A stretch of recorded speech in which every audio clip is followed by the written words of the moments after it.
Alexotos wave. Thank you very much. Appreciate the 29 months, man. Hopefully everyone's doing super well today. No time for intros. Start building ASAP. I got meetup to get to, little bro. Wait, you have the meetup today? Which, I guess where is it? If you don't mind me asking. What's up, Alex? What's up, chat? Not too much. It's been a slow morning. I just was drinking coffee, going through those photos, and I ended up wanting to redo the color on all the photos just because I didn't like the way I edited it the first time. So, Seattle meetup. This sounds fun. Yeah, we're in parallel today, Fried. I did the meetup photos. You're going to a meetup. But yeah, that's pretty much it. And then,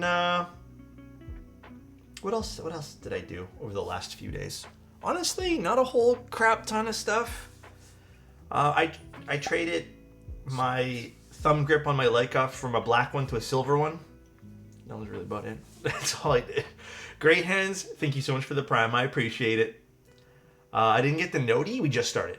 Wait, did I not notify everyone? I feel like today, though, is a really cozy Sunday. Like, more so than usual. I'm just, like, here to be cozy today. I don't want to, like, do too much. Outside of streaming, I mean. I don't want to do too much, like, outside of today's streaming events. So, I just had my lunch. What'd you have? I just had some fruits just now because I had a really big breakfast. I wanted to finish some cereal that we had that was best before rather soon. And I ate too much. The cereal was way too filling, dude. Well, it's like the granola cereal, so you guys can make fun of me, but... Tell everyone I'm Bull's #1 fan. I have proof. Well, Ad actually ruined the proof. Now we can't have the inconspicuous truth there, but... Ad is Bull's #1 fan, apparently. Got my Nixies in, but question. Do you film them and also do you use a different spring? It depends. I mean, I definitely swap out those springs. Those springs that are stock on the Nixies are trash.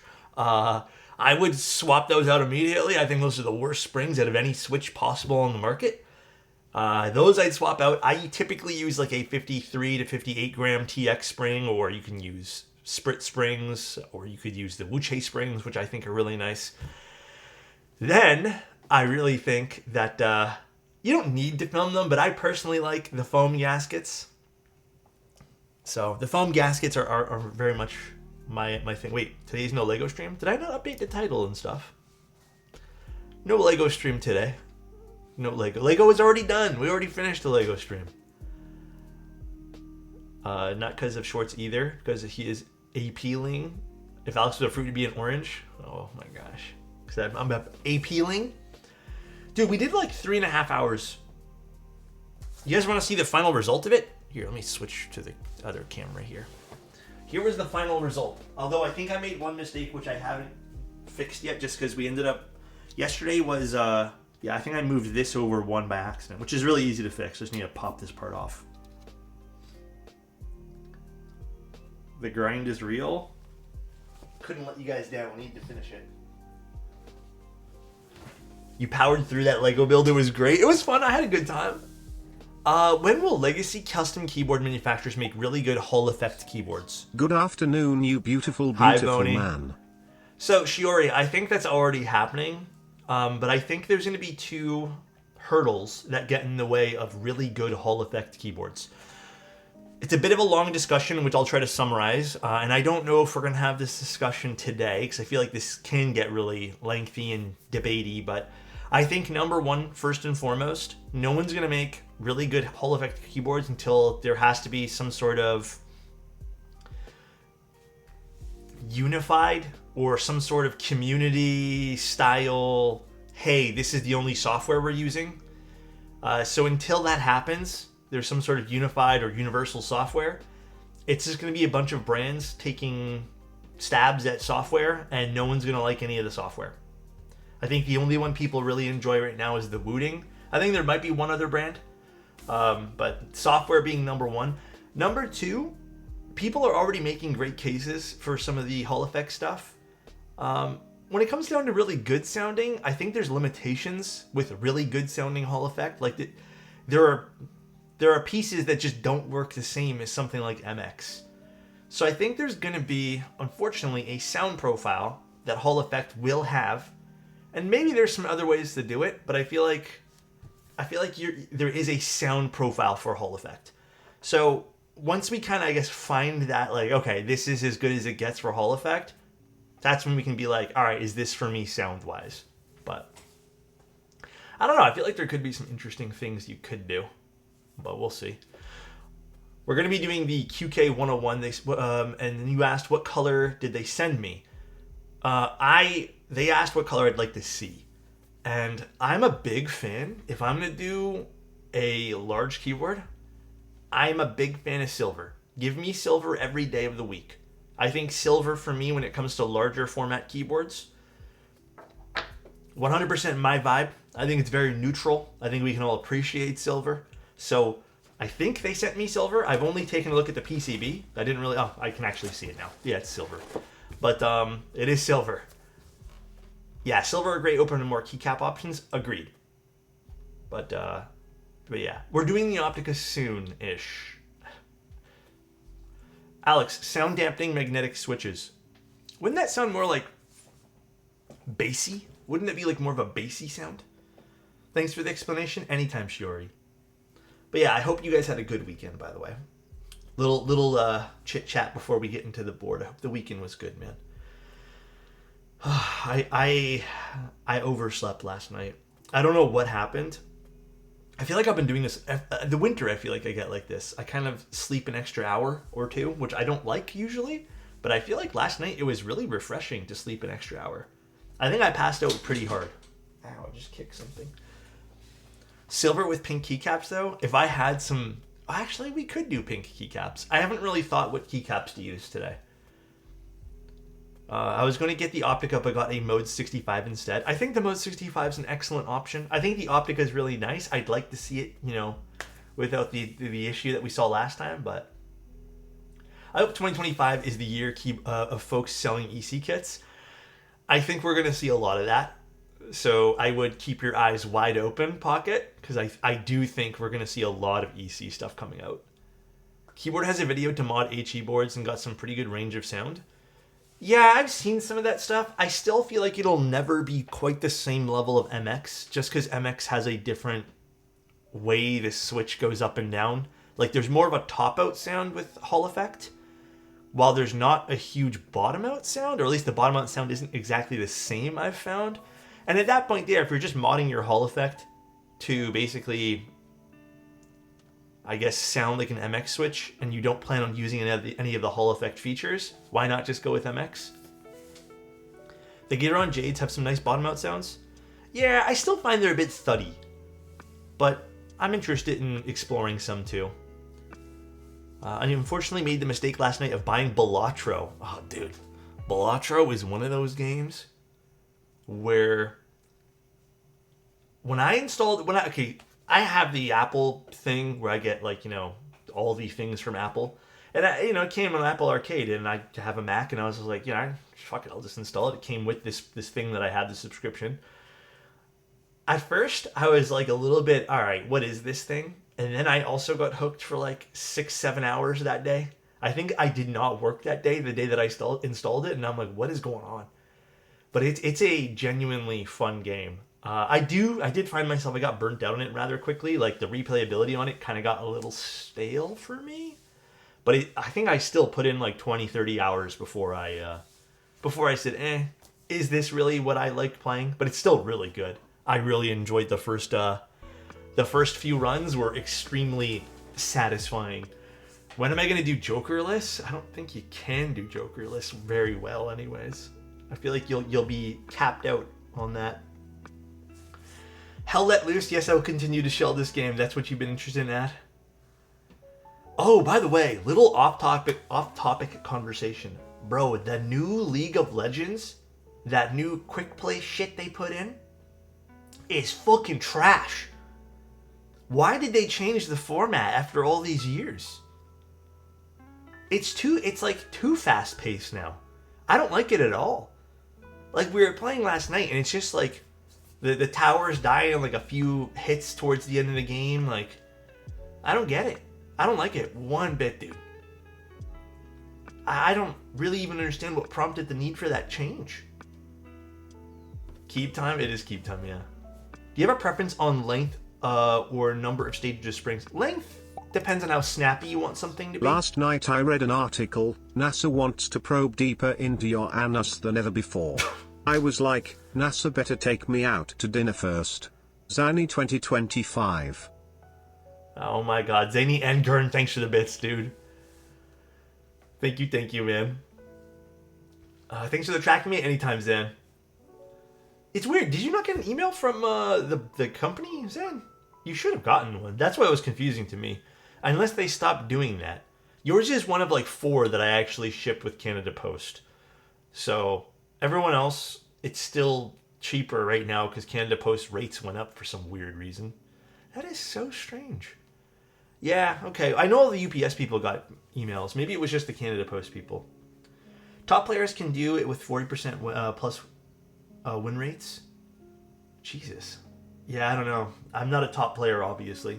They're turning League into Wild Rifts. I don't know. I think last night might have been my last time playing it for a little while. I couldn't vibe with the changes. I don't like them. I don't like the new changes to League. It's just too chaotic now. I liked the more, I feel like, controlled pace of League before. I was actually enjoying it again. But yeah, last night, I think I had enough. I've owned the game for a while and been taking new players under my wing. My only gripe is that no one wants to communicate and I gotta beg people to talk. How long have you been playing at? What brand are Cherry Blossom switches? Aren't those JWK? I'm pretty positive they're JWK. Pretty positive. Ugh. 2 years? Goddamn. Alright. Let's start looking into the QK101. This is QWERTYKEY's, I guess, latest iteration of their full-size keyboard. They've had a full-size before this. I do feel like style-wise, is something you're going to notice right away. The original QK board was definitely a lot more subdued. It wasn't as in-your-face. This one here is definitely a little bit more Matrix-inspired. But let's take a look at the case and then we'll get into the details. The hard shell case it comes with, I don't know, I really like this. Big fan of hard shell cases. I don't understand why more people don't include hard shell cases these days.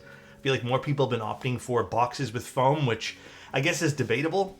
But I'm here for a nice hard shell case. And then we have our keyboard. Let's take a look at this. Looking for a full size? This is the QK101. I ordered 120 random switches from DK. I am excited for them to come. Are they like 121 like different random switches? All right. Every cube should come with a hard shell case. I understand both points. Like, some people wanted to save $15, but I'm kind of in the same boat as you these days. All right, so right off the bat here, I want to say this. A few people had talked to me about this board, and they were saying that they felt this board was a little bit too out there style-wise. Guys, I don't really feel the same way. I feel like this isn't too out there style-wise. I think the only thing right off the bat that maybe could have some criticism here is you do lose some of the nav cluster for this LCD screen, plus this little badge over here. And you lose some keys to this, but not that many people are putting terrible amount of things up there, but I think this might even be removable too. But I don't think this is outrageous as some people are making it out to be. Like, style-wise, I think this is kind of fun. Definitely Matrix-inspired, though. We can see pretty uniform bezels across the board here. Hey, Alex, so. Been some time since I was in a stream. You know I wasn't in the community for quite some time. Hope you have a great stream. Love as always to you. Love you too, bro. Hope things have been going super well for you, and you're welcome here anytime. But yeah, uniform bezels, as you guys can see over here. This little inlay, I think this is kind of tastefully done. I like this. It does have a bunch of magnetic pieces, so these can all come out. I don't understand why. I'll take those out later. Magnetic here, you can probably make your own badges. Right now, it's a little smiley face.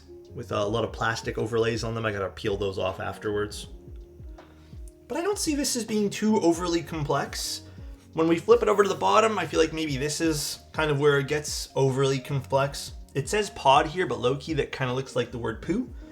And then we have some more removable little badges here as well. Again, not sure the exact reason for these removable badges, but I mean, I don't mind the look at this at all. Even this is not terribly complex. Let's get rid of this little film here if I can peel it off. Excellent job on the PVDing. This is absolutely flawless. It kind of looks like Linus Tech Tips over there, doesn't it? But it's not. Absolutely flawless job on this. You know, if there's one thing I can say about QWERTY keys is they've been delivering some pretty high quality products. So pretty nice seeing that too. Very, very pretty. Just you guys get a close up. Look how beautiful the reflection of this is. Flawless. Do you like it, Square? And then the back of the keyboard over here.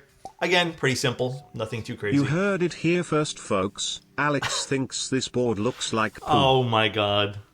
This is actually a really nice side profile, by the way. If you guys have not taken a peek at this, this curve, the side profile on this is very pretty.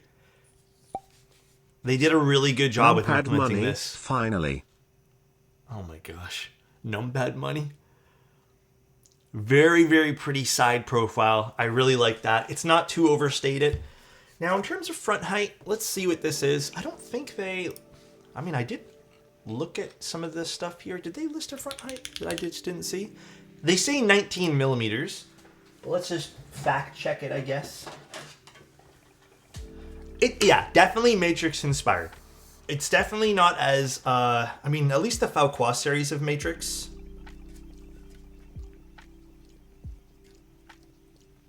Yeah, 19 millimeters is the front height. 19 on the dot. At least the Falcois series of Matrix has been very loud. I don't feel like this is as loud as the Falcois series, which is still, it's still loud, but not as loud. And then we have this little magnetic piece over here, which we'll have to adjust going inside. We can see some of the stepped ridges on the inside over here. This should also help with diffusing some sound, as well as just from a standpoint of why they put these in. It's to kind of help rigidity of things and also help with the sound profile as well. I don't really like the QK101 V2, but this is looking awesome.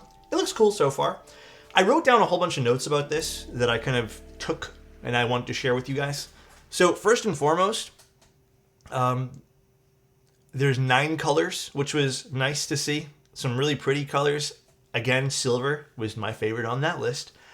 100% Matrix inspired. Like when I looked at this originally, I thought, oh yeah, they're taking some cues from that. Is that a bad thing? No, it's not. But I think from the standpoint of, is the Matrix stuff popular? It is, but there's an audience for it. So I think in terms of who this is going to be for right off the get-go, it's for someone who wants more of an embellished keyboard. If you don't want that, I still think it's subtle enough where it's not super in your face, but I think it's nice. And then it also has Bluetooth 2.4 gigahertz wireless. It has a 4,000 milliamp battery, dual mounting systems. You can go either gasket or top. And we're going to talk about that here in a second too, because little interesting choices they made with the plates. And then it has a screen which has some interesting features. For example, they have a foreground and background image implementation, so you can kind of swap what's in the foreground and swap what's in the background. Very gimmicky, but I thought it was also kind of fun, you know?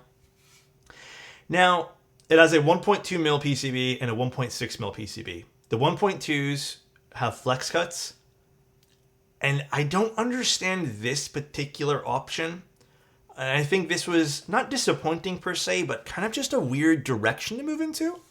The only keyboard with per key RGB is the 1.2 millimeter PCB. That's the only one. They don't even offer a 1.6 with per key. Here's the thing though. Here's the thing, and I think this is very interesting as someone who builds keyboards a lot for people. And again, I know there's different markets, you know, we're North America here and there's different markets in China. But as someone who builds shit tons of keyboards, one of the most requested things I get is, can I get a 100% board, a custom board, with per key RGB? And a lot of the times they don't want foamy stuff. They kind of want just something simple. I think this will sort of fill that void, but I'm still surprised they didn't offer a per key RGB 1.6mm PCB.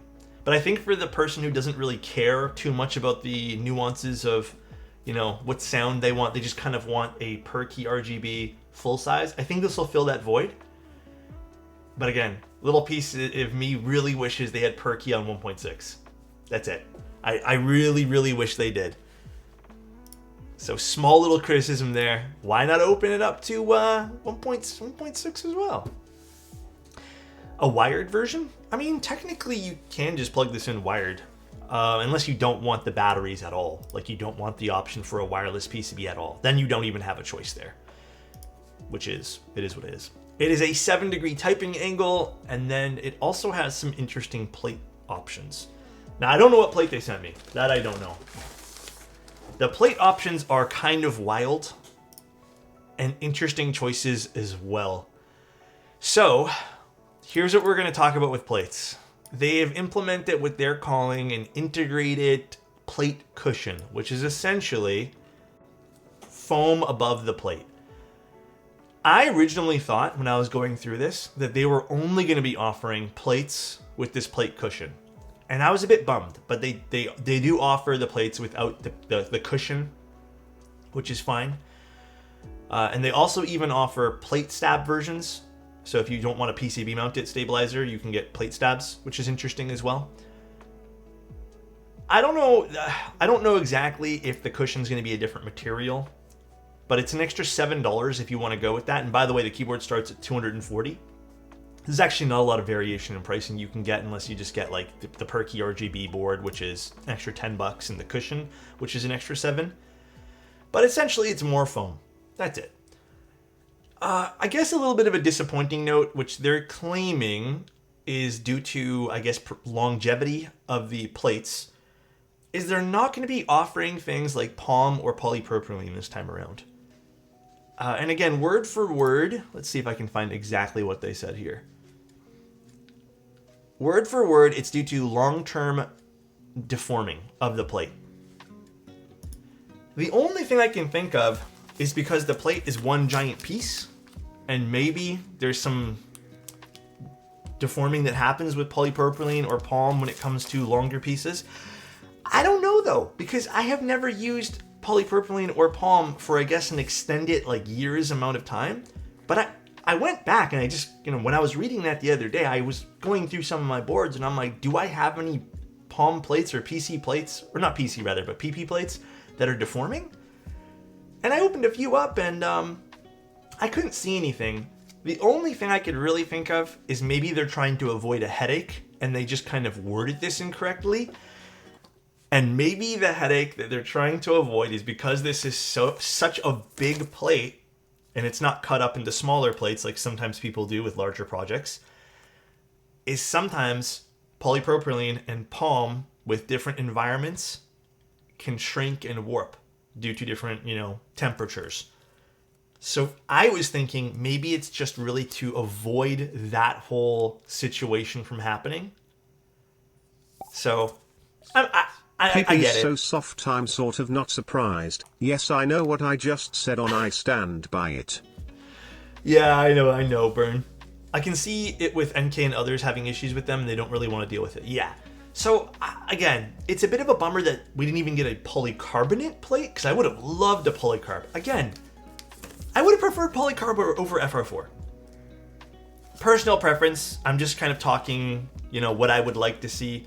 I think aluminum and FR4 are fine choices. I would have loved to see just polycarbonate. I feel like polycarbonate doesn't have the same issues as some of that softer plastics, like POM and PP. Would have loved to see a polycarb plate on this.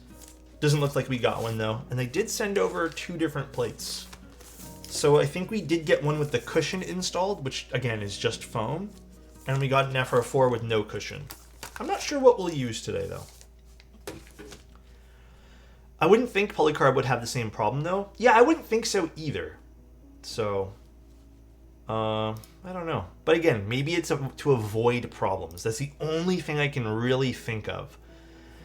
And then the last thing I want to kind of talk about, because again, I wrote a whole bunch of notes on this because I feel like I feel like a nice release. I've been really interested in full-size boards recently, and we don't really see a whole hell of a lot, so I really want to be super diligent about everything here.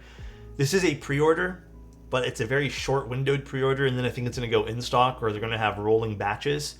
It ends, well, it doesn't end. If you enter before the 20th of January, it should ship next week, which is pretty crazy. But a little too Matrix coded for me, I'll be honest. Yeah, definitely Matrix inspired. And like I said, I think this is going to be appealing to people who like a little bit more embellishments on their keyboard, and maybe not super appealing to people who want something more simplistic. If you guys want the info, it's !build. It's on QK's website, QWERTYKEY's website. Now to take a look at the PCB and the plates and stuff. We're using milky yellows today, by the way. Don't be shocked. Okay, I'm just gonna grab scissors. Don't be shocked. I was considering using HMX switches or SWK switches, but I thought, why not use switches that we use very often to be a little bit more critical about the sound profile of this board. God, I have hiccups right now. Disaster Vibes, thanks for the prime, man. Milky Yellow and QK work well. I'm excited to see it. Okay, so let's move some of this all out of the way. God, there's a lot of foam here. I don't think I'm going to be using much foam today, but we have bottom foam, more bottom foam. I think this is an IPXE sheet or something, and then more foam. So, I mean, I know we're not going to be using it today, but I also just want to put it out there. This is nice to have in case you want to modify your keyboard. And I know some brands offer foam as an additional upcharge. Realistically, it's just nice to have. I think it's good to, if you just want to include it with your board, include it with your board. That's it. I like it. It's fine. I'm probably not going to use it myself, but it's fine. I like it. So nice. Let's talk more foaming keyboard guy. More foaming the boards. Also, they're doing the same thing they always do with the free gifts, and you guys know how I feel about the free gift things. And they have the same old disclaimer where if the free gifts are missing or damaged, they won't be replaced. The free gifts are going to be a complimentary front badge, backup feet, stabilizers, protective case. Wait, the protective case is considered a free gift? Interesting. A USB-C cable, a Phillips screwdriver and Torx screwdriver, as well as a switch and keycap puller. I don't think the protective case needs to be a free gift. That's okay, whatever. I haven't heard anyone have huge issues about things that have gone missing in terms of the free gifts, but it would be nice if they just kind of included those and not consider them free gifts. I remember once upon a time Nixies were what you used for critically gauging sound, gagging, jigging, gauging, you know what I'm trying to spell that I can't spell right now. Bird, I got it, dude. I just didn't have enough Nixies or else I would have used them. I would have used Nixies today, but I didn't have enough. Could you let Novel Keys know that they need to change the timeline for the restock of Cream Plus? Oh, probably. They probably meant to switch it. Yeah, I'll let them know. Just make foam as an extra option, but for free. No more whining about foam. Yeah, there you go. So, PCB-wise, this is the 1.6 mil, because this is the one I asked for. 1.6 goes this way? This way. Hot swap, so there's no solderable options, which is a bit of a bummer, but I'm also not pressed about it. And I would say this is pretty healthy for options. And then we also have a lot of the pogo pin connectors everywhere, which I absolutely love. But very healthy for options here. We have options in our numpad. We have options as our bottom row. Options for even ISO. So big shout out to them for adding all these options here. Again, I think it's super important to add things like this. Super, super important. No split right shift. Ooh, you're right. Do we minus points for that?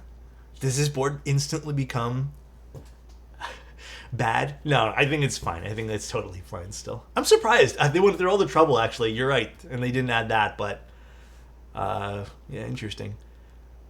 Re the 1.2 versus 1.6 discussion. I don't think I've ever understood the preference of one over the other. I've built boards with both, and I can't say I've noticed a difference. I have built plenty of boards with 1.2 versus 1.6. Let's assume they both don't have flex cuts.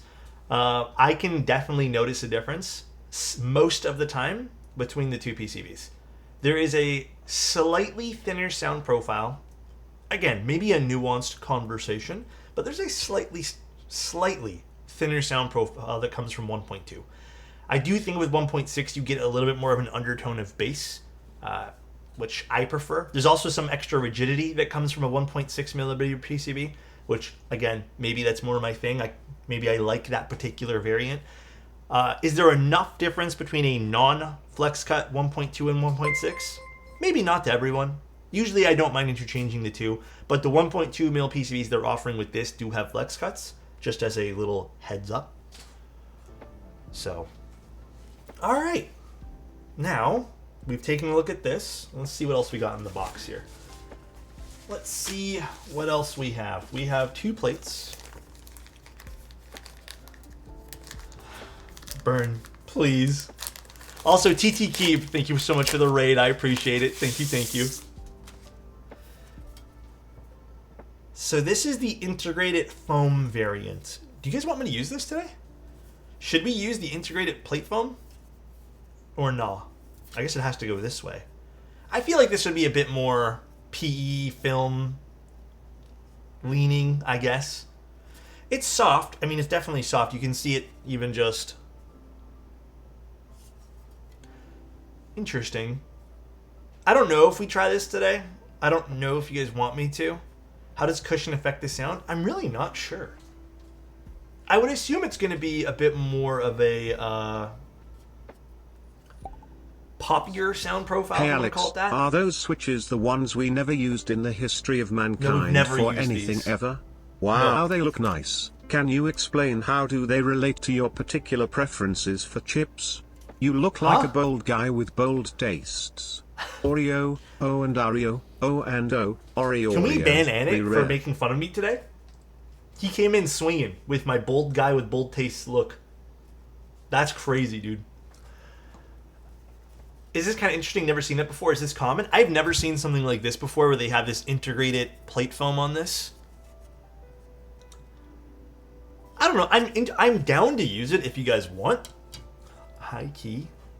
I kind of want to use it more than I want to use the FR4. So, Patty had issues with installing the plate stabs. Oh, is this the plate stab version? Oh, it is. I'm surprised they didn't do one of those like hybrid type things, which I think you can do. I think you can do like a hybrid version. Maybe we just use... By the way, guys, I personally have no issues with plate-mounted stabilizers, by the way. I feel like I've never had a big issue with them, and they can sound good. It ripped out when she took the switches. Oh, really? So maybe we do use the FR4 plate? If that's an issue, then yeah, I think QWERTY Keys would have to look into that. And here's the FR4 plate. So this is a bit more cut up. It's a bit more of the, as some people like to call them, skeleton plates.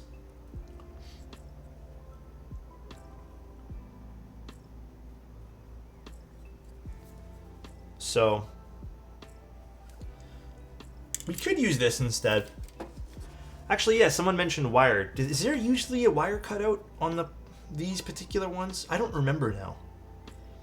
I don't use plate-mounted stabs that often that... Is there supposed to be a wire cutout on these? Maybe that's the issue? Interesting, though. Alright, so what else we got here? We have the extra badge that they sent, and then we have stabilizers. They sent us screw-in stabs, so maybe we'll just use screw-in stabs. There's supposed to be a cutout, yes? Well, alright, so that's something they probably have to fix then. That is actually a good call-out. She had to put the wire from behind on the spacebar. Oh. All right, so let's just avoid using this then. That is something that I think definitely needs to get looked into. Hold on a second though. I think they actually had sent me a second box that maybe I'm just forgetting that they'd sent because there was an issue with something. Let me see. 1 second, guys. Because I feel like I actually got sent maybe... Oh, okay, they did send me something. Give me 1 second because now I need to figure out where this box is, guys. I didn't realize they'd sent me 2. I thought this was for something else.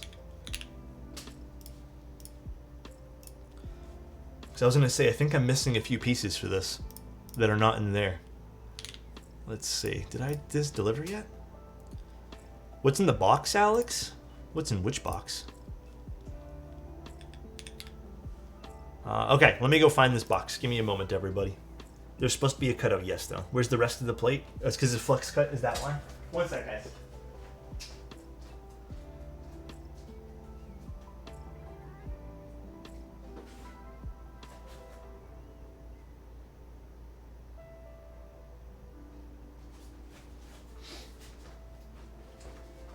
Let me see, what was the code? I have a few QWERTY keys boxes from clients. Yep, this is it here.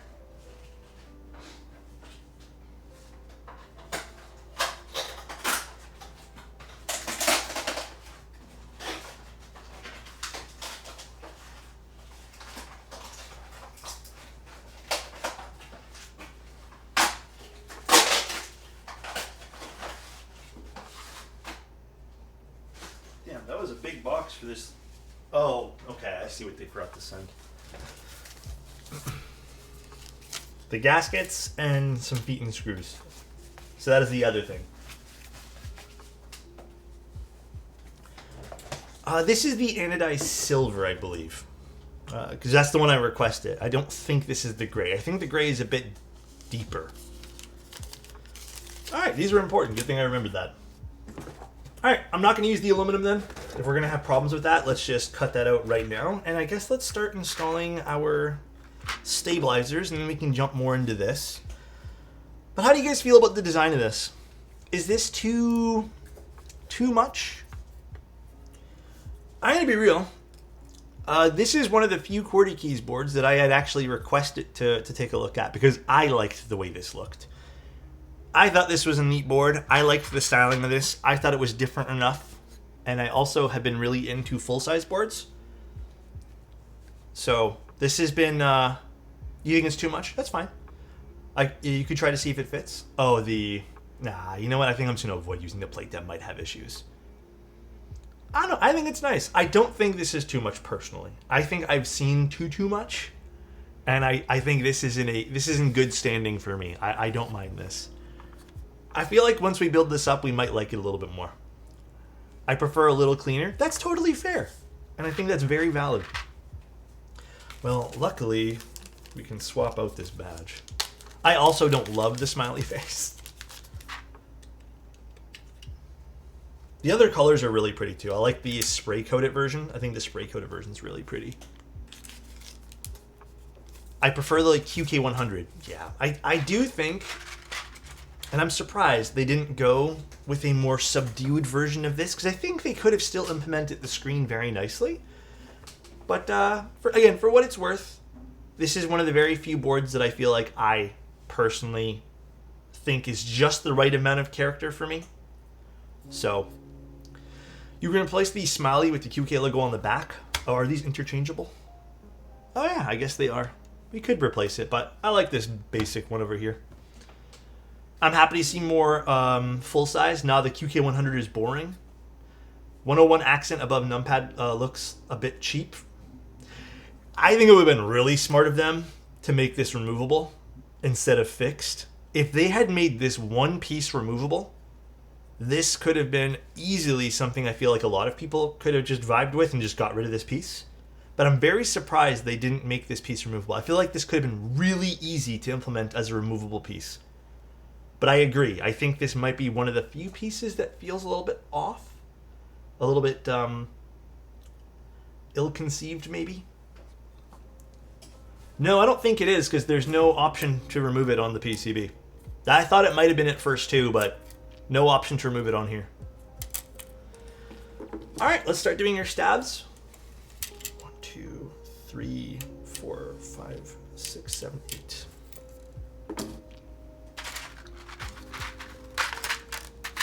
I do like all the Pogo connectors though. This should be a very simple build because of that, and I think I'm personally gonna really like that because I've always been into easy to build things. I guess I'm just gonna dump all these out and I'll just do 8. How many are there? 1, 2, 3, 4, 5, 6. Oh, whatever. We'll just count 8 and do them. The only thing I don't need is a 6.25U. And I guess let's start. Wait, where are the screws for these? Oh, right here. All right, let's get some lube ready.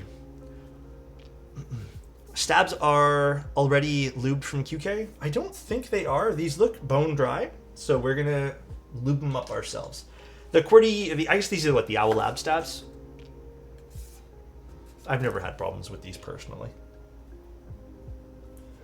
I'm gonna lube these the way I've kind of lubed the Duroc ones and the Gatoron ones too, which are just gonna be 205 and a little bit of dielectric grease. I feel like you can just get away with using 205 on all this, but I'm gonna mix it up. It's so strange to see that Neo went from being the cheaper sub-brand from QK to one which has more premium looking boards, where QK was kind of the opposite direction. You know, we spoke about that the other day. I also feel like it was weird to me that they kind of changed the QK series into the more mid-range series, but I think it makes sense. I think they pivoted enough of what their brand was for the QK stuff into the more middle, kind of more out there stuff, while the Neo series continues to be their more subdued, a little bit more attractive options for people who just want super simple. But by the way, I actually applaud their QK stuff, like their middle ground stuff. I think if we were just present it with boring keyboards all the time, no, when I say boring, I mean like super simple, I feel like we'd get bored.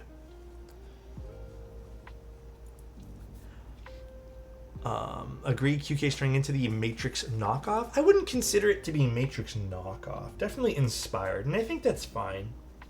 Matrix is also not very attainable for a lot of people, so it makes sense that there's a brand that kind of wants to not mimic their success, but obviously feed into a market that wants a bit more, I guess, embellished keyboards, which again makes a lot of sense to me. Supply and demand there. I know the QK series does well. I would have considered this if they made the screen optional. I'll save up to get the Intro S100. That's something we're also going to be taking a look at too, by the way, the Intro S100. Also, Adrian, thank you so much, man. I appreciate that, dude. Thank you so much for the kind words. Much love from here as well. The Neo 75 CU, I feel, opened the door for more premium look feel with their boards away from the QK series. I still think their Neo series probably does better. I have a feeling it does better, at least here in North America. Again, we have to be open-minded that different regions have different preferences and styles and different themes that they prefer more than we do. Everyone has different tastes. I know the theme really for North America is more like understated but very high quality, and that's like the big thing here, you know. So we got 2 stabs set up. Also good to see you hadn't been able to catch a new... Wait, happened? What happened, sorry? Also good to see you hadn't been able to catch you. Happy New Year. Happy New Year to you too, man. Yeah, I feel like some people have had very busy last few weeks up into New Year, so... The low front height of the Intro 100 is keeping me away from the QK. This is 19, so it's not terribly high. I think 19 is comfortable. What's the front height on the S100? I don't remember. Is it something crazy like 17 or 18? Oh, does it have a 10-degree typing angle? This is 7 degrees, so I feel like this is more standard. Yeah, typically you can cheat front height by making the 15.8. I mean, yeah, the Bina did that too. You can cheat front height by basically upping the typing angle and then making a very fine point on the front. It's a little deceiving. It's a little deceiving, though, so... Pangea was perfection IMO for understated and high quality. I feel like the Pangea was still a little loud in its design, but it was loud in the sense of you could make it loud. You didn't have to make it loud. This is why EKH is a better measurement. You're not wrong. It probably is. The new Neo 60 and 65 look beautiful and very premium. Again, different market groups. I also will be taking a look at hopefully both of those boards, because I also think the new Neo stuff looks really good too. Yeah, EKH on the intro S100 is 21.7 millimeters. Yeah. So there's no trickery here. It's low. I feel like 21.7 is pretty, like, not standard fare per se, but for the low front height boards, I feel like that's pretty common. I wouldn't say it's super, super low, because you usually see 21 to 22 EKH on some of those boards. Are you going to stream the QK101 Mark II? I have no idea. I don't think I am at this point, Mechanical. Maybe. But as of right now, I have no plans. I've gotten into the high-end stuff, and I just can't drop enough for QK and Neo stuff. Do you mean, like, your tastes of what you're kind of into? Or are you kind of into more small batch designer stuff, Victoria?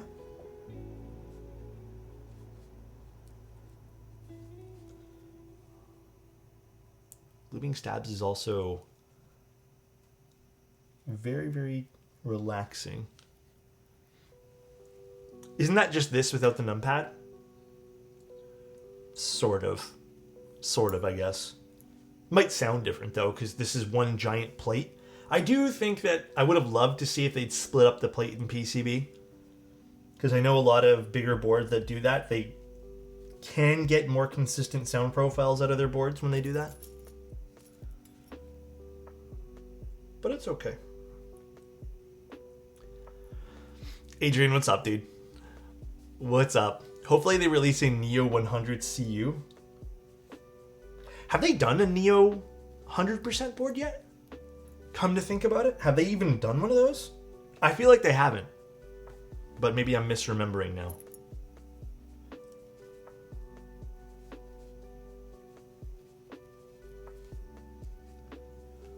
Nah? Okay. Maybe I'm good. I don't remember now, but... I actually was waiting for your review of the QK101 Mark II. Finally caved and bit the bullet. Loving it so far. Very marbly. Hell yeah. Did you build it with all the foams and stuff? Hey, as long as you guys enjoy your purchases, that's it, man. My goal here is to just showcase my experience with stuff. The thing about keyboards and reviewing keyboards, which I'm not trying to call anyone out by saying this, is just I feel like sometimes we look at preference-based things like the way something looks as this objective truth, when realistically, like this, the way this looks and the way even this looks and the way that, you know, the Kohaku looks, it's all very subjective, and it's not going to make or break like your experience with the internals of a board. I'm talking about the outside looks. But I feel like, again, sometimes we forget that, and we forget that people like different things, you know? We forget that. If they split up the sections like the Neo 70, it would be nice. I'm actually very surprised they didn't do that for this. A lot of communities become echo chambers when it comes to taste. Yeah, I agree. Does chat need to relax with grilling this aesthetic? No. I think everyone here has been very kind, very, like, level-headed about everything here. I just mean in other places. I've definitely seen some people be, like, super particular about the way things look, and then it becomes, like, their only opinion in the world.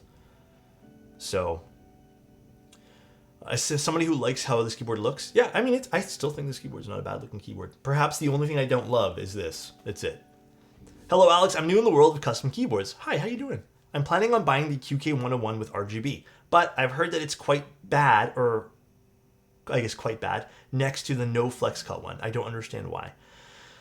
Okay, so this is not to knock flex cuts, but I will try to do my best explaining what happens when you use flex cuts. And again, this is just a conversation because someone asked a question. It's not me knocking anything. I feel like I have to repeat that 5 times because I feel like someone's going to get super upset and be like, Alex talking about flex cuts again? So, when you have flex cuts on a board, I won't get into like the how sound goes through things and whatnot, but essentially no flex cuts has room for sound to bounce and absorb into this PCB. When you have flex cuts, sound can just pass through. And sometimes weird things happens to sound waves when they're funneled through different types of materials and different openings and stuff. I guess the simple way to explain it is with a non-flex cut PCB, typically the trade-off would be you're going to get a thinner, more metallic-y sounding keyboard. And it's not bad. That's not a bad thing. Some people prefer that sound signature. Some people like the trade-off of sound because they might get a bit more flex or a little bit more softness with their keyboard. And that's a personal preference choice. It's not bad. And I think maybe even myself at one point might have thought that was, a bad thing, but it's purely preference. With a non-flex cut keyboard, you're typically going to get a more, I would consider it full, more bassy sounding keyboard. Typically, you don't need to use the foams, and you can use the foams more as modifiers. But again, the trade-off might be a bit more of a stiffer keyboard. I step away from the stream for 5 mind and Alex going on another flex cut tirade, shaking my head. So oh my much god, flex cut dude. yapping and so little building, Alex. Lol. 5, 6, 7. Can we get it banned on burn? Oh my god. More depth in the sound profile depending on the switch and other design aspects of the board itself. Yeah. Anyways, that's my 2 cents. I hope that makes sense, Aika. Don't feel bad for wanting it. I do think per key RGB on the PCB is a huge nicety to have for people who want a full-size board, but also really want a more custom-looking chassis. Not a lot of people have been offering it on full-size stuff, which is a bit of a shame. Finally use those flex cut fillers in ordinary labs on my Brutal 1800 V2, and they definitely help with... Oh, you used them on a different board, Rob?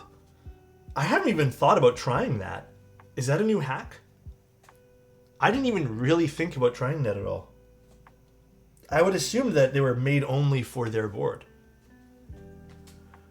Is the PCB today solder? No, I don't even think there is a solderable version of this particular keyboard. I just cut them to size. Oh, that's really smart. That's really smart, actually. Thank you for the answer. Anytime. Anytime, anytime. All right, this is an extra one.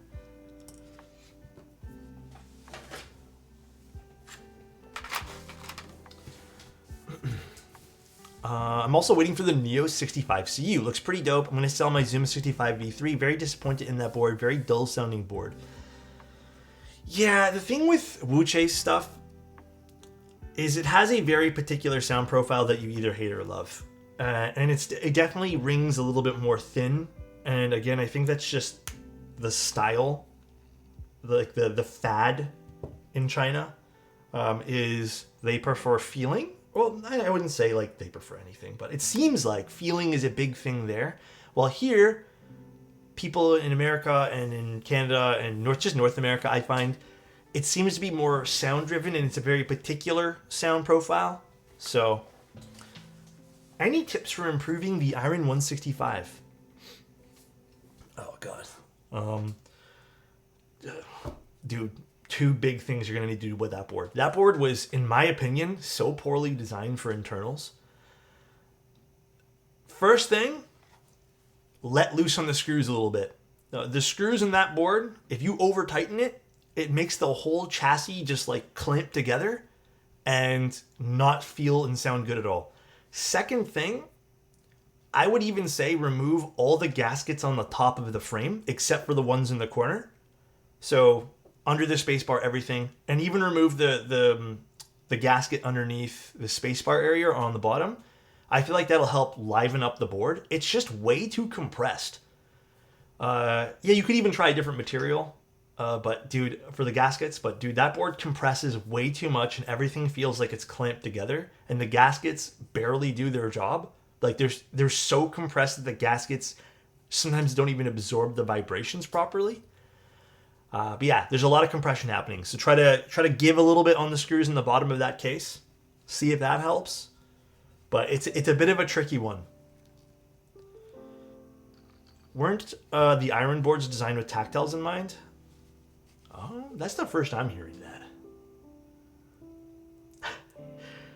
I feel like that's really easy to meme on too.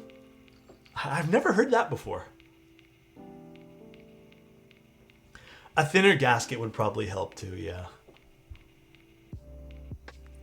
It's not a bad board by any stretch of the imagination, but it is a little bit awkward to get sounding good. A likely excuse? Yeah. Also, what's up, Dane? How you doing? My Zoom TKL has gaskets too, but they're smashed. Oh, did they compress too much on that as well? I liked the Zoom 75. Or was it the Zoom TKL that had the glass bottom? One of the two with the glass bottom. I thought that was the best Zoom they've ever made. I'll get tinkering. Let us know.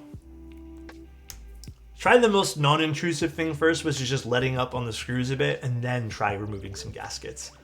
Because that'll be a bit of a messy fix. How do you even design a board with a particular type of switch in mind? I'll never understand that when I first heard it. Here's what I think happened with them. They designed the board. A lot of people built it, right? And people are like, hey man, this board sounds really good with tactiles, but with linears it kind of sucks. It compresses too much. And they're like, yeah, because we built it with tactiles in mind. And the reason why I'm making this joke is because they pulled the same shit with their TKL where they made the blockers too small. And people are like, hey, the blockers are too small. And they're like, yeah, because we made them super small. So for me, it's just, it would line up perfectly if they just, gave in to the mistakes they made as a design choice. So. Smith & Ruin does that, I feel like, a lot. Spicy takes. I had it wasn't even a review unit. It was a client unit that I had one of the worst build experiences ever on this channel with a Smith & Ruin board. And then the response from the community of theirs as well as the makers were not thrilling at all to see. And the fact that they made vendors kind of have to deal with the problem was another unfortunate part. I know a few vendors were kind of stressed out about having to go through all the boards to make sure the screws weren't fucking like melted into the fucking board because it was, I don't know, there was problems with it.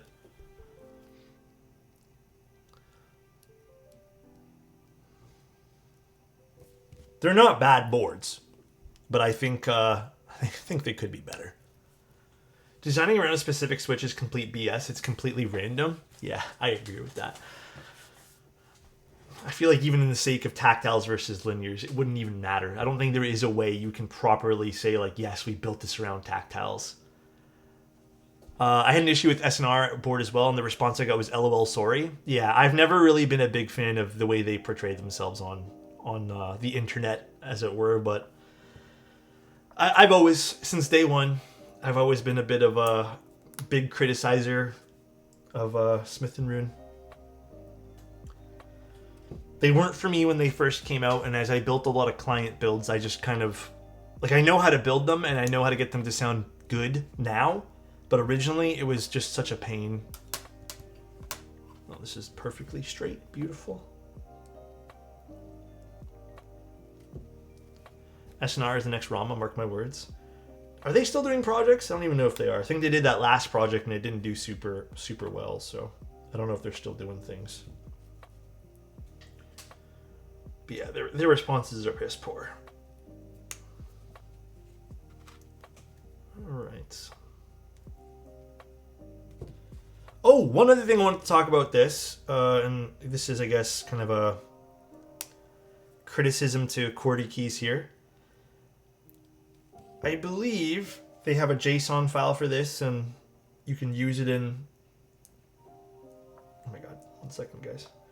I believe you can use it in VIA. We'll go through to make sure. But I know VIA, or I guess, QWERTY Neo / Owl Labs is kind of on that naughty list right now for QMK. Listen, I don't think... I don't know if there's some sort of weird thing that they need to have, you know, where it's like secret from QMK on their boards for when it comes to the pulling the definitions into VIA. But it would be really, really, I think, a smart move going forward, just making everyone's life easier for the customers to just comply with what QMK is trying to do. And basically allow people to not have to download a JSON file, then upload it into VIA to get their keyboard to work and to edit things. I see problems going forward with boards like this. I know some people were saying they save all the JSON files into a folder and call it a day. I guess my main concern is, what if QWERTY decides, 2 or 3 years from now that they don't want to become a business anymore and they dissolve? And what if they just don't offer the JSON files and the website goes down, and maybe we lose contact with the few people that saved them? What if that becomes really, really hard to get? Then suddenly this becomes very difficult to edit your board's layout. So that is also something that I feel like we talked a little bit more in depth about that while I was building the Bridge 75. I think we had a much better conversation about that there. But I guess one of my concerns, and yeah, Clown said it's the wireless bit. I don't know. I just feel like they should just get it sorted so people can use the definitions properly there. I don't know how, and I don't know if they need to have a better in-depth discussion with the QMK team and all that jazz, but I feel like it would be an important conversation to have. Maybe it's just me. Maybe I'm in the wrong here. Maybe I'm not viewing it the same way, but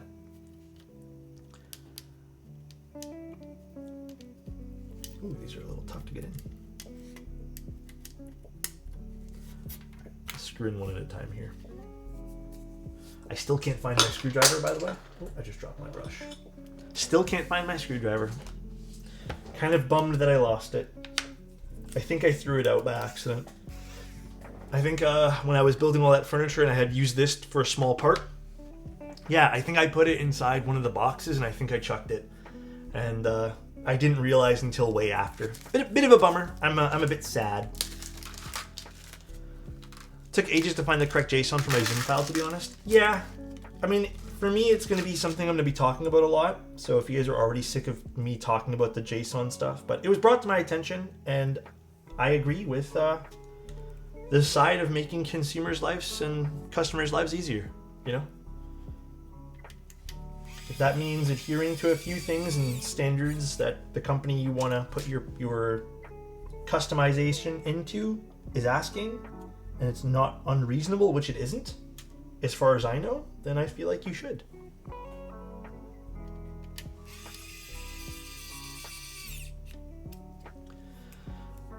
Yes, you had it in the cardboard box and now it's in my possession. Wait, Zany, did I actually ship it to you? I feel like I shipped your stuff way before I built the IKEA stuff, though. Well, if I'm going to buy another screwdriver, I might just buy the Geon screwdriver, because this I don't absolutely love using, but it's just here and it's handy to have, I guess, but...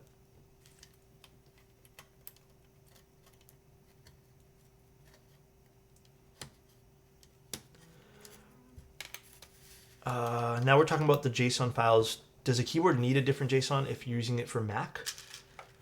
What do you mean by that? It's still going to be the JSON file, and then you'd load it into VIA, like you side load it basically.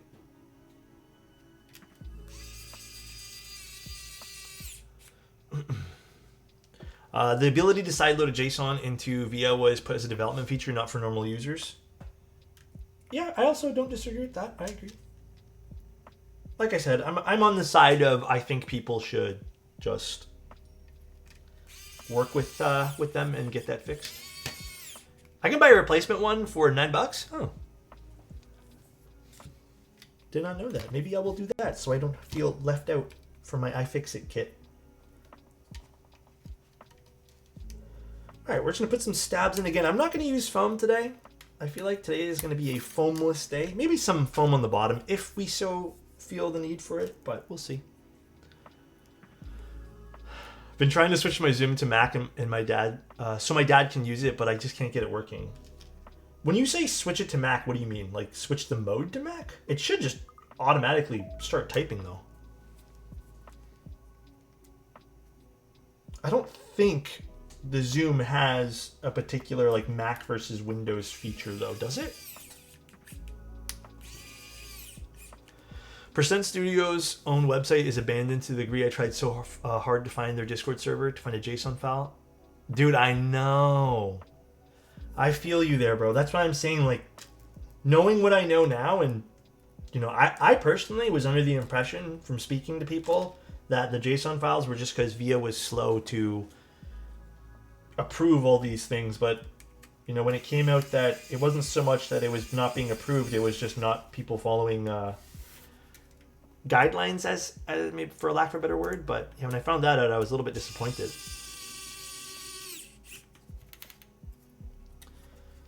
All right, so let's do these. If you don't mind paying a little more, the LTT screwdriver will fit in the iFixit kit, and it's got orange on it. How much is the LTT one?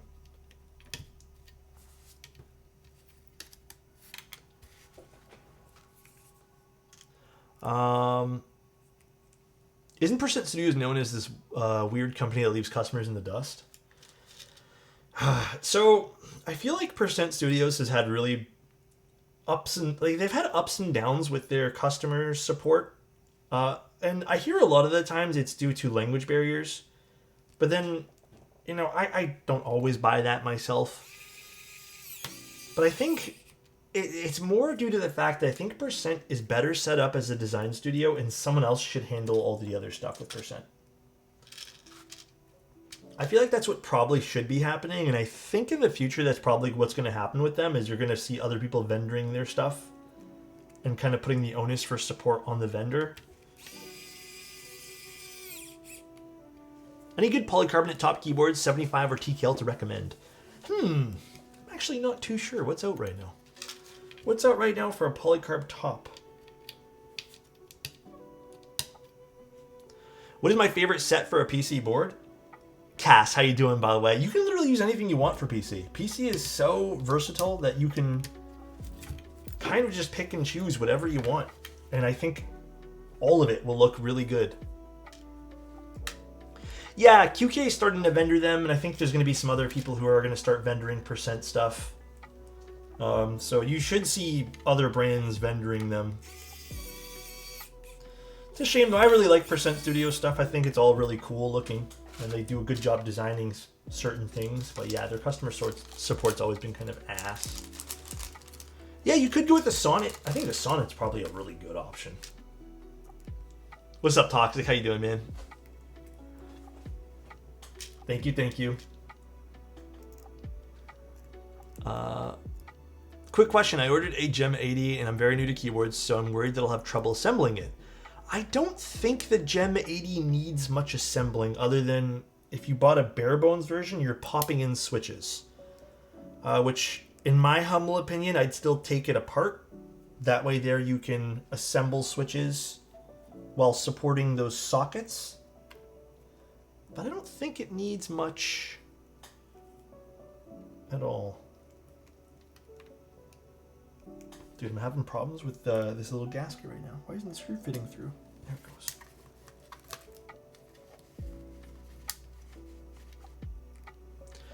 Out of curiosity, is there a board that is full copper?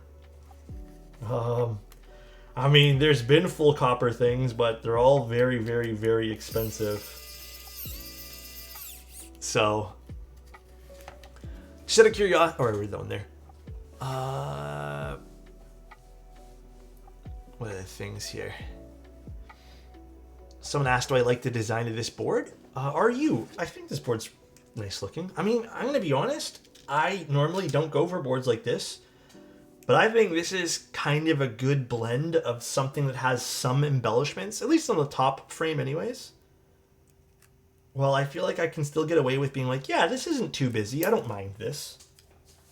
But again, maybe it's just me. Maybe I'm the outlier here. Normally, I'd be very meh on something that's too embellished if it wasn't embellished correctly with little designs. Dude, my hands have become not working after this. What is going on?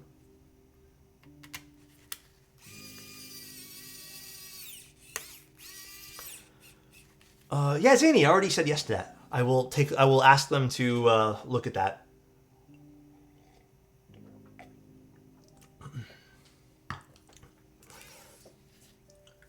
I will message Mike afterwards. Do y'all have any preference for ABS versus PBT? ABS always, baby. Dude, I am the wrong person to ask that, I feel. I love my ABS stuff. So, I am very much the wrong person. Oh, baby, does he? Yeah, dude, I'm always team ABS. Alex made me fall in love with GMK. I prefer ABS for the most part, but I've really enjoyed Swag Keys SW sets. Yeah, I mean, there's some PBT, which is really good. I still really like CRP things. Like, CRP makes really nice PBT. And I feel like it has good sound to the point where I'm very happy with it.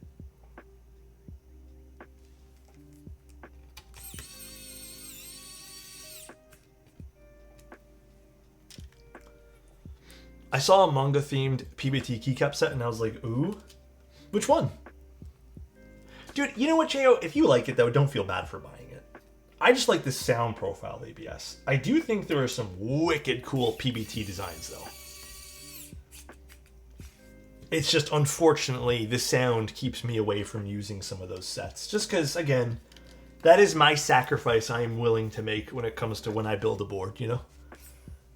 I will sacrifice a little bit of looks if I can get the sound profile I love. Oh, motherfucker, I just dropped a screw.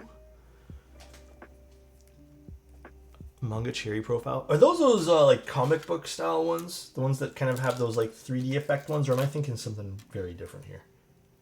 Exomized stuff is good too. I got my wife her first GMK set and I ruined PBT for her. Oh, for real? So how did that... I'm so curious to know how that conversation went.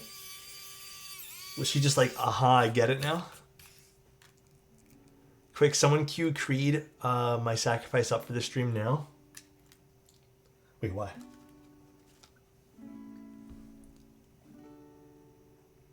Oh, by the way, I don't know if you guys saw, I posted some of the Toronto meetup photos on my website. I didn't take a whole bunch. I actually thought I took way more, but I guess I didn't. But I'm not mad that I didn't take as many as I thought. I was really enjoying the time there. If you guys haven't, by the way, little thing, I would say... I know the struggle of dealing language barriers and customer support. Making fun of me here. I ordered some stuff from this Canadian guy named Alexotos. I never received the switches, and when I reached out, he responded, "What are you talking about? They were definitely shipped." Had to spend 3 days going back and forth explaining I had ordered switches and not boots. I knew it, bro. Listen, I'm gonna set the record straight. I never shipped boots, okay? Dang, this Alex guy. Yeah, I know. This guy, man. She put a set of Osame on her Envoy after using GMK, and she goes, "Great, you've ruined this set for me now." Yeah, there's just something pleasant about the sound profile of ABS. Did you happen to post any pictures of the Panjay Mini on the meetup? Did any hands happen to be from Adich?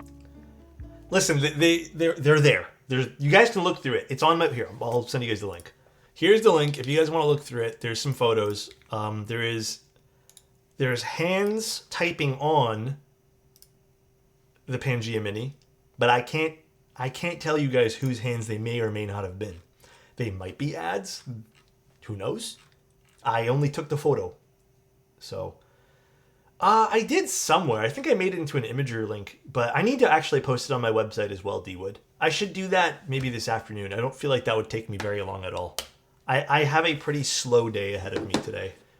Well, when I say slow, I mean we have to go grocery shopping, and I feel like grocery shopping takes the entire afternoon sometimes. What is the hype behind Cherry OG dye subs? I think I'm the wrong person to ask that. I'm actually not 100% positive myself.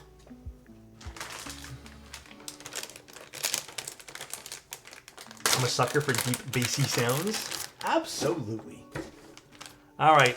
You guys know what time it is? It is milky yellow time. Also, thanks everyone for being here and just hanging out. I'm hoping who's ever interested in the board gets the information they're looking for. And who's ever just here to hang out and chill, I hope it's been good and fun.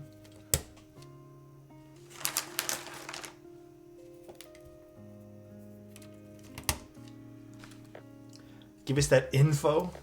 I'm trying. I feel like we've had some very healthy, good discussions about this.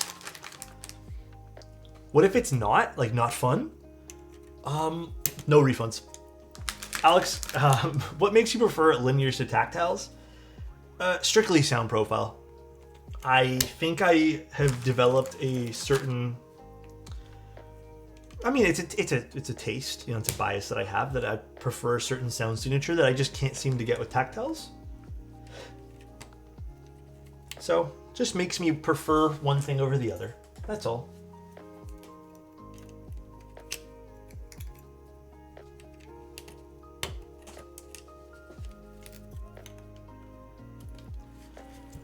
I need a good keycap recommendation for the Alexotos Sonnet. Well, okay, I need to put keycaps back on mine because I took them off, but I would strongly suggest Mecha Kaiju is a great one. Matthew's set also I think would go really, really well, so Mod Musing set. And then what else goes really well? I think even just using a beige set works super well. Cinder might work well. I don't know, I haven't used Cinder on it. Yeah, Retro Mix Light oddly looks super good on it too. Did I use Ski Data or did you show me a picture? I feel like I've seen someone use Ski Data on it. Ski Data. Signet also would work really well. It's funny that you mentioned it. I was literally looking at mine yesterday and I was like, yeah, you know what? I need to put keycaps back on it, which I was gonna probably do tomorrow. Foundation would look good on it too, yeah. I feel like SW Foundation would look sweet on it. Thank you for not taking a picture of my darling derivative. The composition would look horrible and I don't know what I was thinking. You know, I think there's a bunch of boards I missed from that meetup, and not for nothing. I think it's just because people came in at different times. And then at one point, after I did a whole round of going through the room, and when people came in and started moving things around, I just got confused as to what I've already taken. So I think I just kind of stopped and I was just taking pictures of people and like the actual event.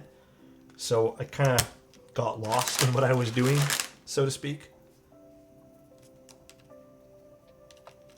I hope I lubed enough switches for this. I feel like I did, but we'll see.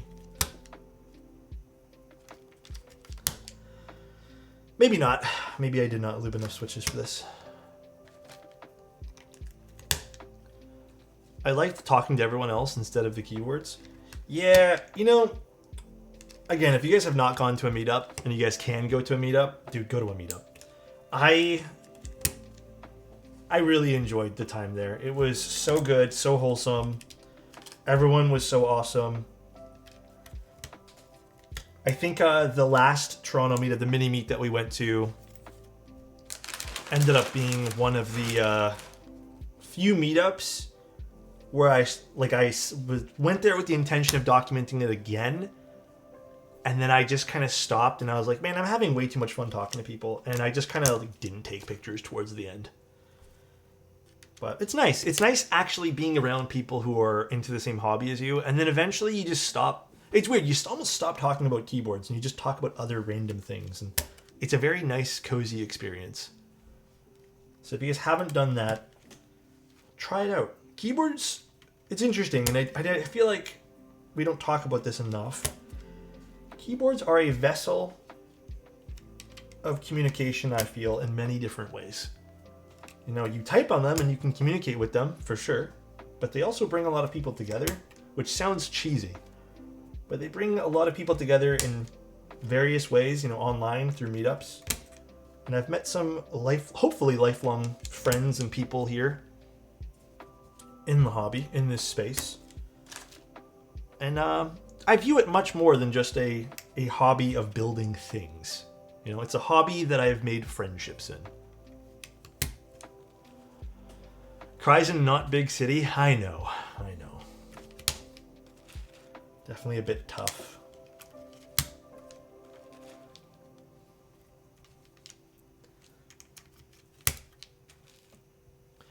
Actually, if you guys do build this and you happen to use the FR4 plate, it seems fine with these switches.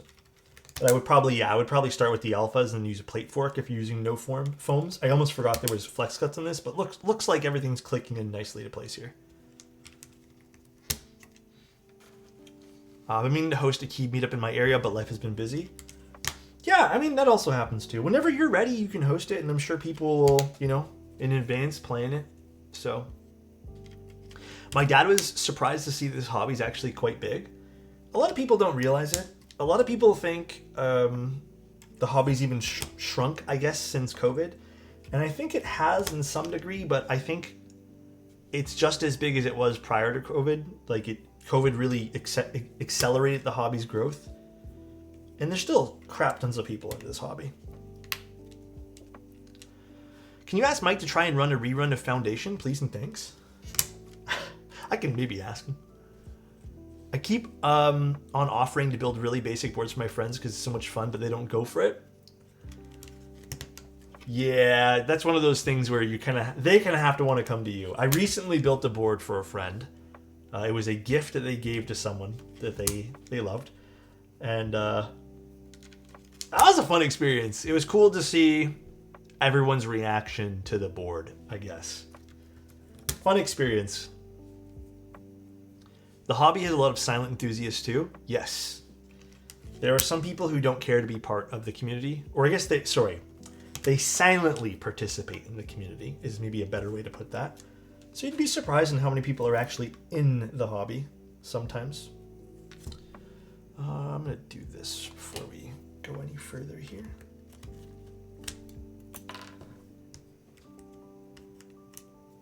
Yeah, definitely suggest using a plate fork for this. If not, you can use a small tweezer to lift up some of the plate if you're using FR4, if you happen to do what I did here. You just want things to lock into place so they sound better, as well as, you know, don't shift around. Wait, did I say it was a Lego build today or something? Did I not? I thought I put it was the QK101. Did I mess up somewhere?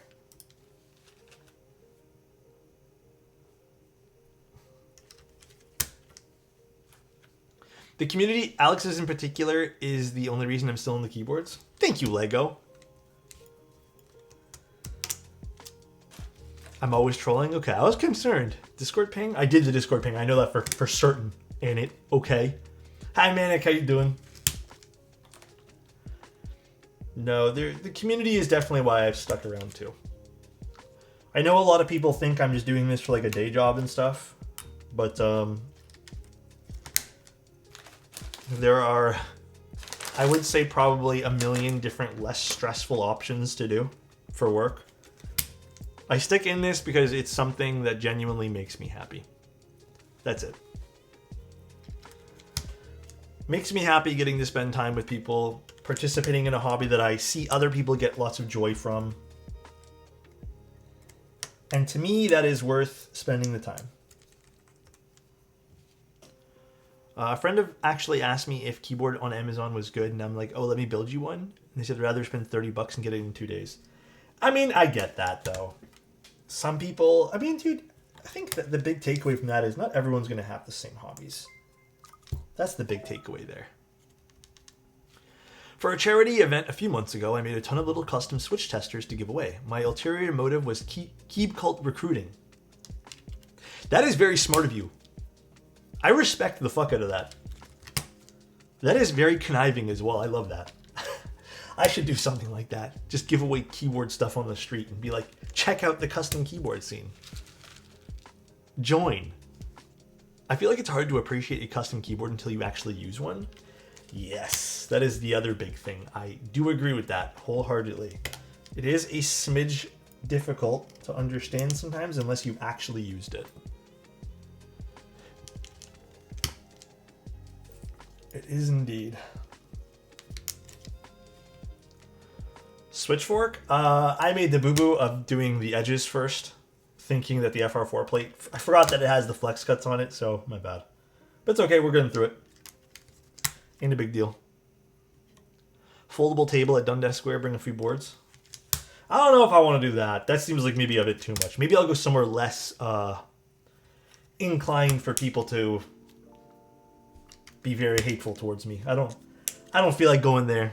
I feel like Dundas Square is a... it's going to be a shit show. I read another comment the other day about custom keyboards not being worth it since they only sound and feel good but have no other features. Yeah, some people are very stuck in their ways about things. They can be very close-minded with what goes on.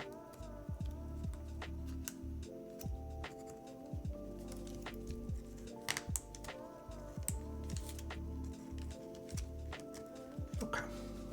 We did have enough switches.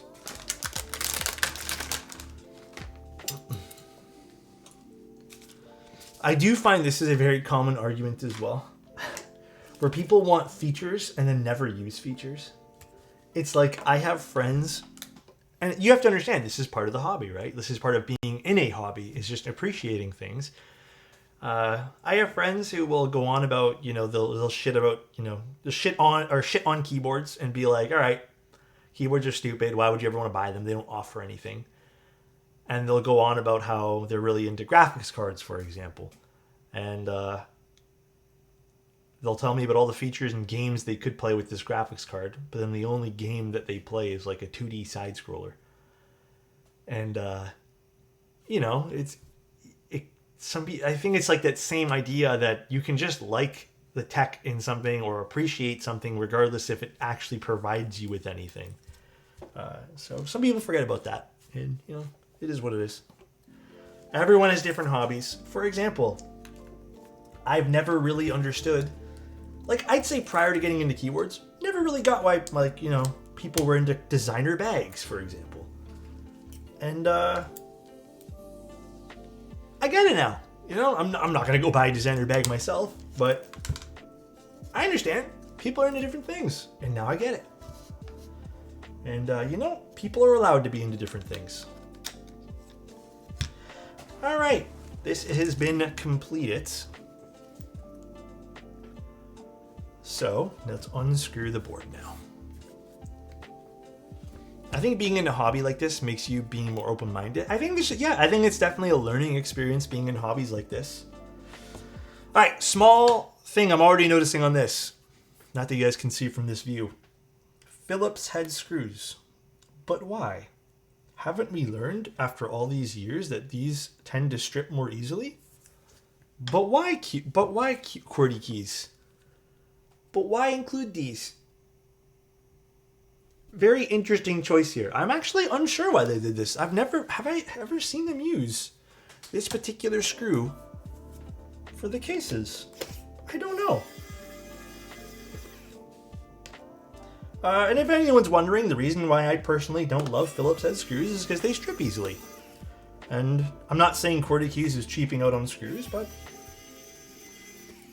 I feel like these are a very low-cost item to fix and replace.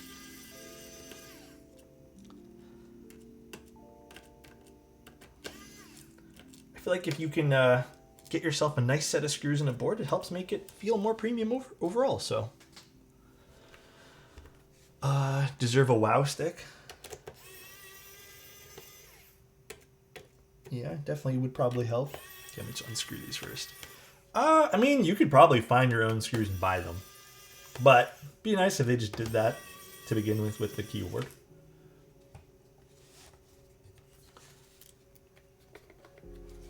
unscrew everything nicely.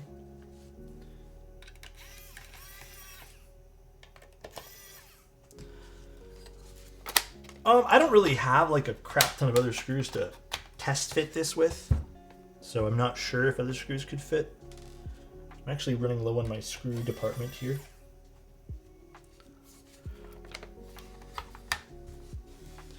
But if they end up not switching screws, which I highly doubt they will switch them, or maybe this is just a prototype unit type thing or a test unit, demo unit type thing, just be gentle with how much you're screwing these things in. Go until you feel resistance and then stop. Don't over screw these. Put a little bit of pressure when you're in there as well. So I might have to actually disassemble this whole thing here to get at this. I feel like this didn't do well in transit. And unless we readjust this, this won't connect and turn on. So can I just shimmy it with this? Nope. Let's take this apart and find out.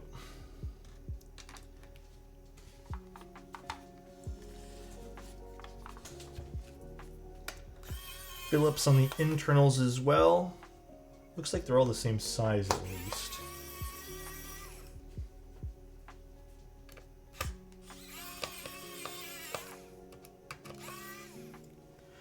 Now I'm not sure if I have to do these two up here as well.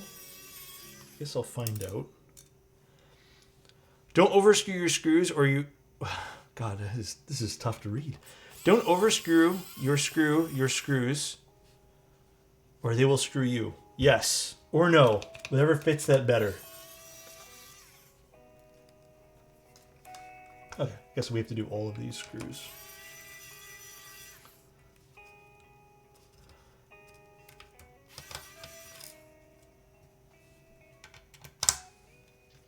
Oh, it finally died. I have no way to charge this because I don't have a micro USB thing anymore. I have no way to fix this further or to power this back. Oh wait, is it dying? I guess it's not dead. So what's this over here? Is that supposed to be like the badge or something? Oh yeah, that's the magnetic badge. So we can further open this up, by the way, which again, I think it's cool the way they did this. This will house the batteries inside here. We're not going to further open it up just because it's just two batteries sitting inside. But, you know, it is two extra pieces, which is fairly neat and uncommon to see, like a board sitting this big at 240 bucks with this many pieces. So pretty neat, pretty cool. Okay, there we go. Now we have this better propped up. Okay, we can screw this in now. I was gonna say, I do hope this fits nicely. You will get mega screwed. Perhaps. I thought it died, but I guess it just short for a second or stopped. Oh. Weird. Maybe when it stops, it stops? I have no idea. It's freaking out now. Could be on the last of our battery life here. Who knows? Good day, Chef. How are you? I think a lot of Cherry profile sets have R1 versions of those caps. For which one? Sorry, though. All right, you guys know what I meant. Maybe when it like gets, when the screw gets fully screwed in like this, it doesn't seem to want to turn on again, no matter how many times I clean it or click it. I have to go back and forth. Please. Oh, you know what I mean. You guys, you're teasing me now. Oh, by the way, I think I'm going to do this gasket mounted. I don't think I'm going to love the top mount, but we'll try both anyways. But I think I'm going to start with gaskets. Gaskets are the first thing we start with. Weird choice. The plate is the FR4 plate today. They sent us the aluminum with the integrated foam, which I just personally didn't really feel like building with, as well as apparently some people had some problems with it. So we're going to build with this. Now the gaskets do seem like they feed onto the PCB. So we'll have to put those on the PCB. It does seem to have some alignment. Banana Man, thank you so much for 5 tier 1s. Thank you, dude. I really appreciate that, man. But the gaskets do have like a little bit of an alignment tab on the top, which seems to feed into the top over here. I'm guessing this just helps put everything in place, as well as a little bit of an alignment tab on the bottom of the gasket. I really appreciate this, by the way. Small little subtle thing here, but definitely makes the world of difference when you're going to install things. It looks like they did avoid any sort of mounting points underneath the spacebar, which makes sense here because these are rather flat gasket tabs as well as a top mounted tab. So good on them for avoiding that. Soft versus firm. Is that what they're using these for? Let me see. Is that what they're saying on their website there? I remember reading something about... I thought there was just two different gaskets maybe. Let's see. Where's my little page that I had open here? Oh, here it is. Yeah, I think there is two different gaskets. But I maybe only have two. I thought maybe... let me triple check before we talk of our ass here. Oh, you're right. We just reversed them. So when we reverse them, they become firm. Which is interesting. So this is considered the reversed, and this would be considered the bouncy. Oh, I understand maybe what they're trying to do here. If it sits on this little small tab, then I guess this is bouncy. Oh, I thought for sure there was just two sets of gaskets. That's my bad there. All right, let's do bouncy to start off. See how bouncy this boy can go. Let's see. So we got to put the smaller tab on the bottom. One bouncy boy. They say bouncy instead of flexy. Yeah, I appreciate the terminology there too, because flexy would be very inaccurate. Oh, wrong way. I mean, that's neat. Neat that they kind of have a reversible gasket. One less part you need to worry about installing. Appreciate that.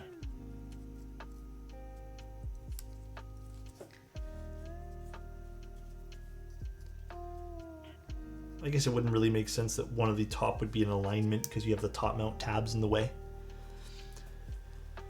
But thank you again, Banana. I really appreciate that, man. And yes, Banana, they are milky yellows. We're using milky yellows today, filmed and lubed. I actually did 200 milky yellows today because I did 90 for a client and then 110 for this board.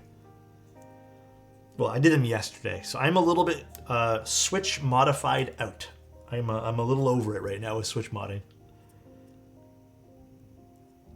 Jeez, I know. Sometimes it's fun. Today was one of those, or yesterday was one of those days where it started off fun and then I lost it. All right, so pogo pin connector just should sit in there and connect and do its thing. I'm not sure. Do I need any of these for anything? Is this supposed to go here on the top to diffuse things? Oh, I guess so, right? I guess this would go here, like this.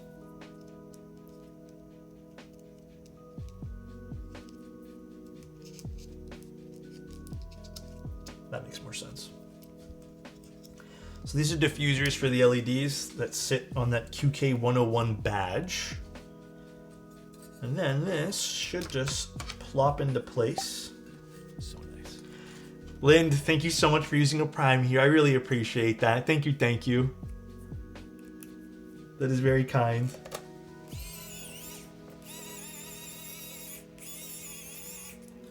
feel like something's blocking the way in the back here. Let me see what this is.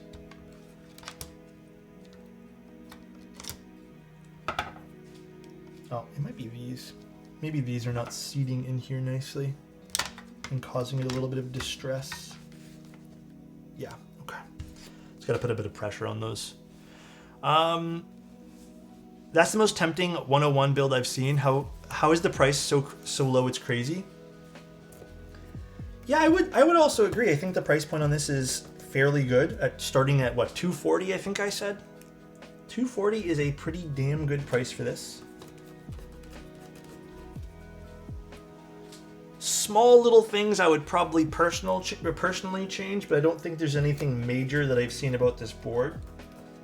I think maybe the most major thing is the screw choices here. I don't love the Phillips head screws.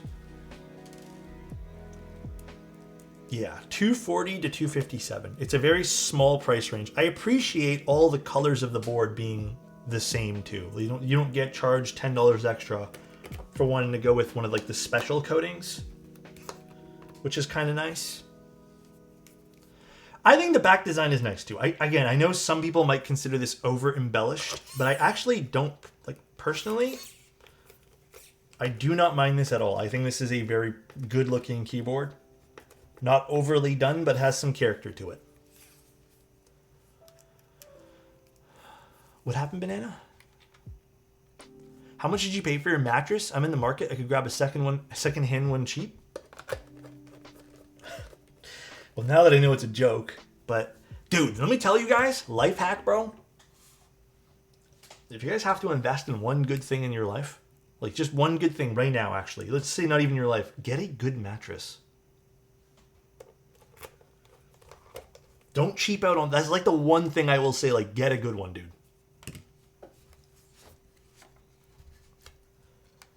Oh, these are buttons. These are cool. So I guess now we can turn it on. The on button is underneath the caps lock, which is, I guess, fine. But should we turn it on or should we put keycaps on first? Oh, that's cool. Little boot animation. The RGB underneath this accent's very subtle. I guess I have to plug it in first. I don't know how long this takes. Or I don't know what keys I have to click here, but that's neat. I like this little LED matrix type thing over here. This is cool. Is there a thing I gotta peel off though? I feel like I do. No, maybe not. Thought I had to peel something off there. Oops. Mattress salesmen are probably the sleaziest of the sleazy salesmen. I haven't had that experience, but I usually wait like the 2 times I've ever had to get a mattress. We've waited until like super big sales have come up, and then when you go in there, the trick I can tell you that we've done both times. The first time was purely by accident, but I just didn't want to buy it that day, and I just kind of walked out. And then they'll give you like the good pricing. The second time we did the same thing where we kind of did a little bit of you know, we weren't that interested, but we did it anyways. Yeah, I don't know. These buttons aren't working right now, but I think there's a keybind you have to click too. Can you game on this fabric pad? No, this is not for gaming. This is strictly a work desk. All right, let's find some keycaps and then I'll figure out all the keybinds for this, and then we can figure out stuff here. Maybe there's no GIFs set for this yet. Actually, they did tell me there might have been a problem with this PCB. So nice.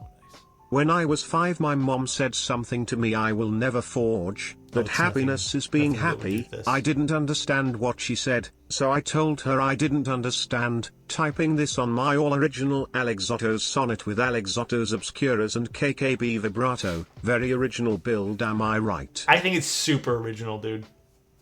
Super original. Yeah, there's 2 buttons here, but they're not doing anything. So, I don't know if I have to plug this in. Let me see if I plug this in. What happens? Does the rest of the keyboard work? Actually, the rest of the keyboard is not working, which is interesting. Oh, maybe it's in wireless mode right now? Maybe the wireless mode just is freaking out. Rut-row? Yeah, I know. Let me see. Did they send me anything else about this? God damn, dude. One sec, guys. Who did that, by the way? Thank you, Baby Mish. I appreciate that, man. What's up, Baby Mish? Did you end up sending me the email, by the way? I checked my emails this morning. I don't think I saw anything from you. But I got back to your message, though. Not yet? No worries. Take your time, man. I think you said you had a few things you wanted to send me. All right. Give me a moment, guys. I'm gonna see if I can quickly message them and see if what's going on with this PCB.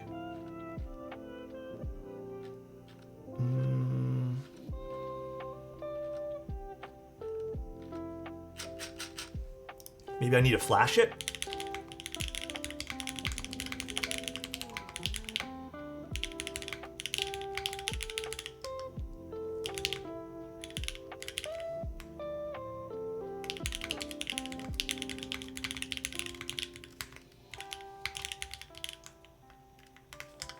Okay.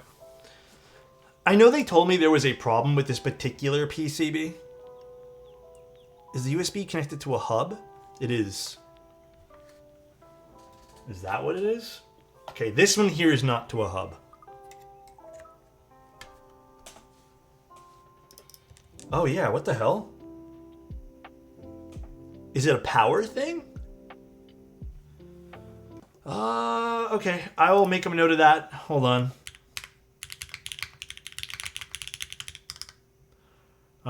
Note. You need to not connect it to a hub to work. It seems.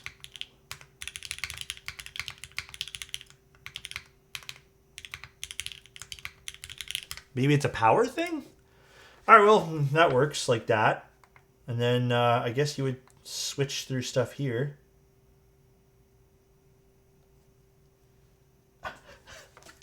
Is this supposed to be the theme? I love this. I like the theme of this. Hold on, let me show you guys. Originally, I'm like, oh, did something just fuck up? I think this is the theme. I love that. That's really cute. Wait, type? Type on this guy? I don't think typing on this one. Oh! That's cool. So this moves as we type here.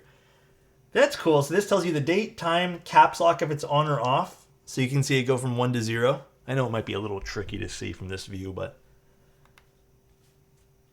Oh, stop. Wait a second.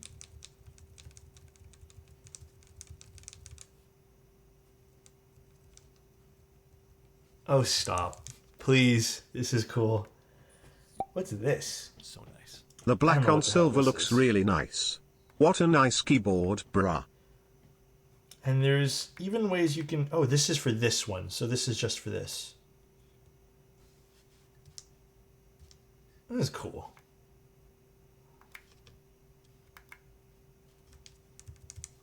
That's cool. Okay, I'm very much enjoying this aspect of the board. Let's go find some keycaps.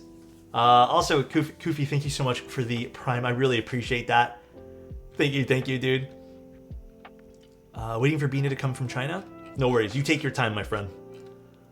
Spent today testing out all the different variations of the DMM65 with the hot swap plate. Gotta say, it sounds better with the all foam in it, and I'm a guy who never uses foam. Yeah, sometimes it varies. Alexa, turn off all the lights. Alexa, play Jump Around by House of we're Pain banning at Anit volume for 600 seconds. Alexa, turn off my computer. We're banning Anit for 600 seconds, dude. 600, dude. Right there. 10-minute timeout for Anit, dude. That's crazy. Absolute crazy, bro. Listen, I don't even got that. But that's what you get, Anit, alright? I have seen the Pangea. I built the Pangea full and mini, and I use the mini quite often. It's one of my boards on rotation at the moment. It's a really good board, by the way. Let's see, what can we use today for the build?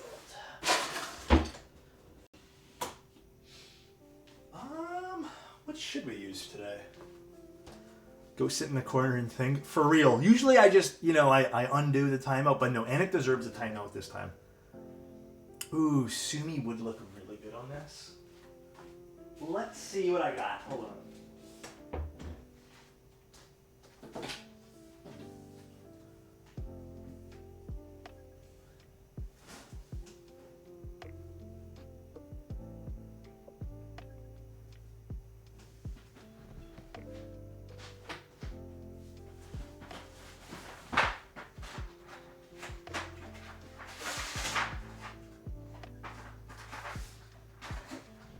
Dude, what about Hootie?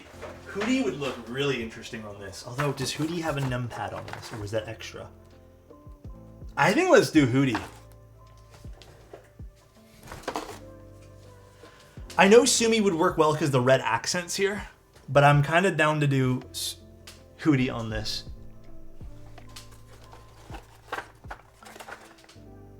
Yay or nay? Poll? I don't know if I want to use Symbio on this.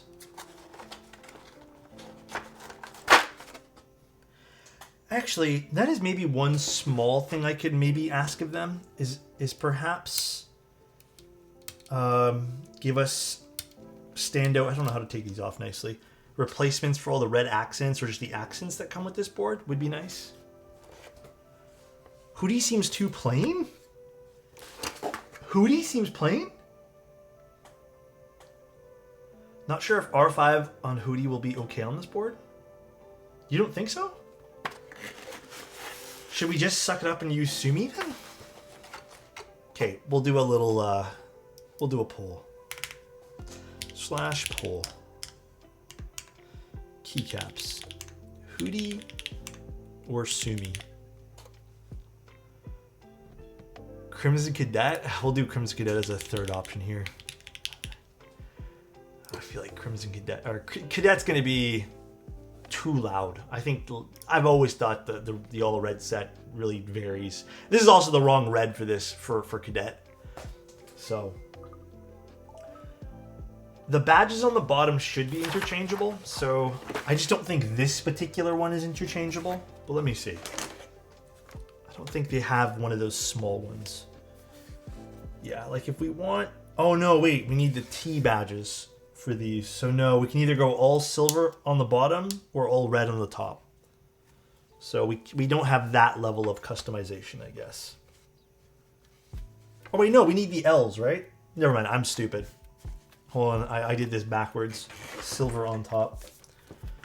Let's see, let's take these off. These are just magnetic, so they come off fairly easily. You guys are really voting for Crimson Cadet?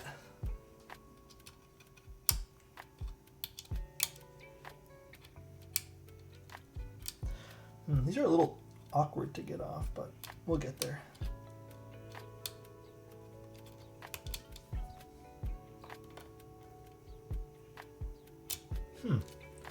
I don't love taking these things off. All right, one. Where's the pole? It's up top.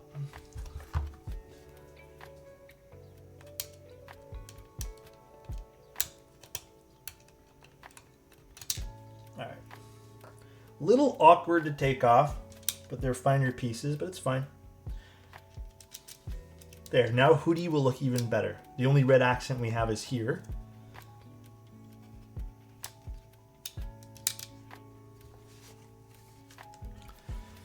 Is there an extra button in the accessories kit? Let's see. I don't see them. I don't have that many extra... No, I don't think we have an extra button, unfortunately, guys. There is without the smiley? No, that's the badge. We already have the badge. I think I meant more the red button. Voting ends in like 20 seconds, I think.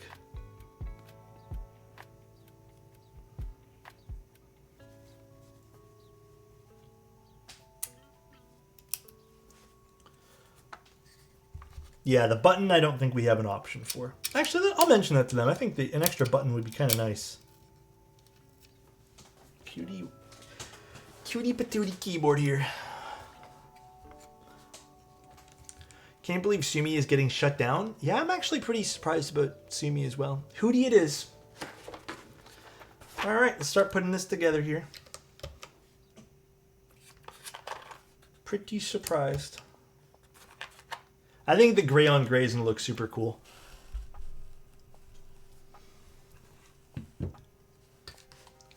I do. I really do think this is going to look sweet. But who knows? Maybe we're biased. The badge does look a lot better with the all silver, huh?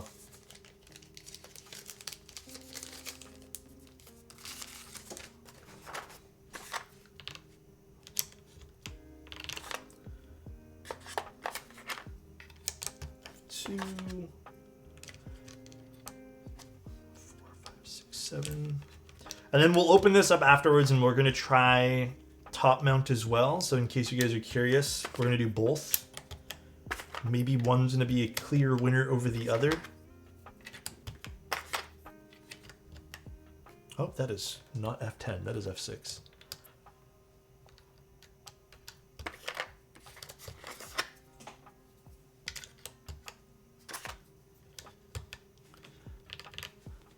Very nice gray on gray.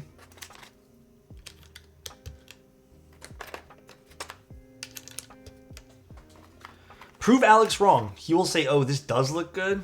Oh, when I inevitably listen to you guys, yeah.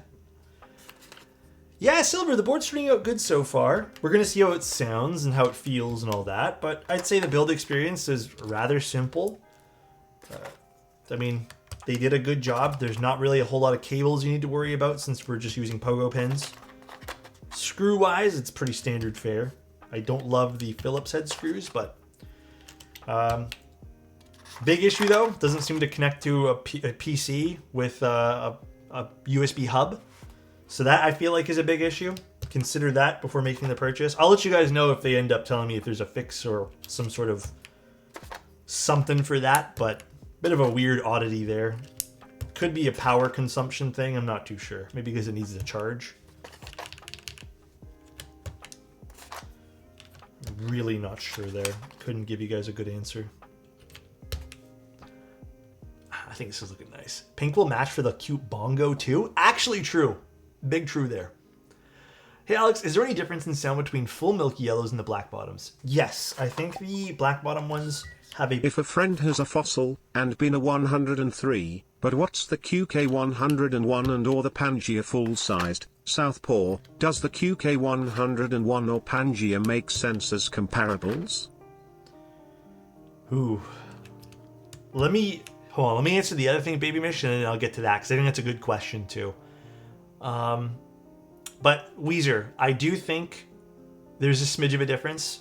There's a bit of a louder bottom out with the black bottom ones. But that's really about it, to my ears, anyways. And to answer your question, Baby Mish, if you're going for...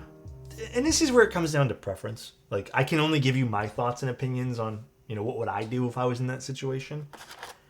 If you're going for something a bit more like, the Fossil or the Pangea, which, in my eyes is a bit more of a, not a designer product per se, but just something, small batch. You're not going to really find it too often. I feel like you might have different tastes. I think maybe the intro might be something you're really into, yeah, or the seal. But I feel like if you're already kind of looking at those boards, your visual styling and taste might not be the same as going for something like this. However, I don't see this as being a bad option.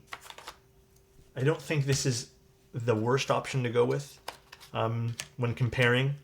I think what this lacks is maybe some of the more... how can I word this? I feel like some of the more custom boards like that you find typically have a little bit more options for like plates. The QK, this particular one, doesn't have a lot of option for plates, which kind of sucks. But no, I don't think it's not comparable. I just think your tastes probably already they're gonna lean towards going with these other brands there. You know what I mean?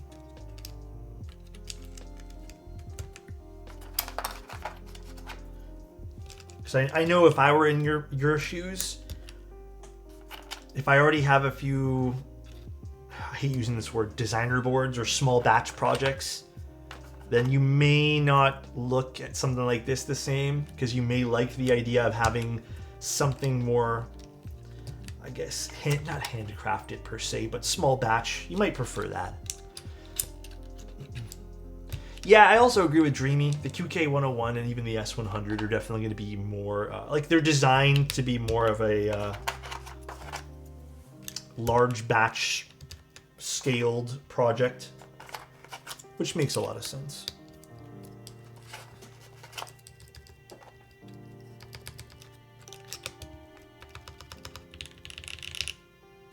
This is sounding very deep already. Maybe the gaskets... Ooh, interesting. Maybe the gaskets are going to be a little too deep for this. Maybe we have to use top mount with the FR4, which is interesting. Would you lube root beer floats? Honestly, I'd do either or. Just don't, if you're going to use 205, do a very thin coat and avoid using lube on the legs. Maybe that would be my suggestion.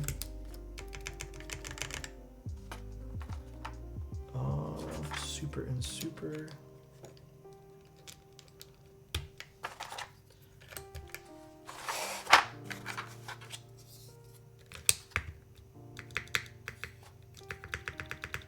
Gotta tune. The left side needs a bit of tuning, so I'll fix that here in a second. And then we gotta do this. Favorite pink set?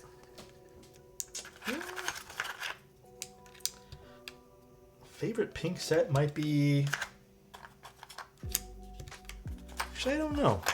I think I have two that I think I would pick out of that, but I don't know what my favorite would be. Print goes on the left, print scroll pause, my bad.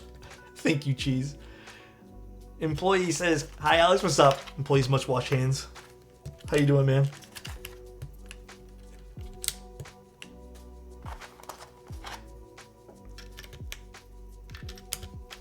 These, I don't know what to do with. I guess I'll just put page up. Like, I think this might be a bit awkward to some people, this particular layout.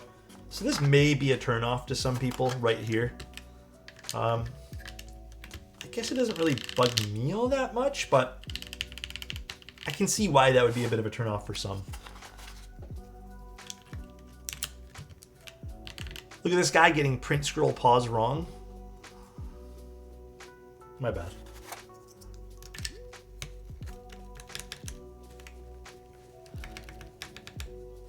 The pictures have the... Oh, I guess you could do that as well. You could do the nav cluster but moved up. That could be a thing you do as well. Didn't even think about that. The creative names make my day sometimes. Yeah, I know. It's so funny sometimes to see what people come up with.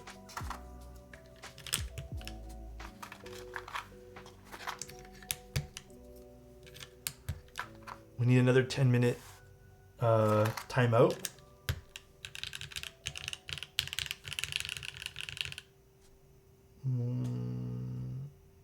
What should I put up here?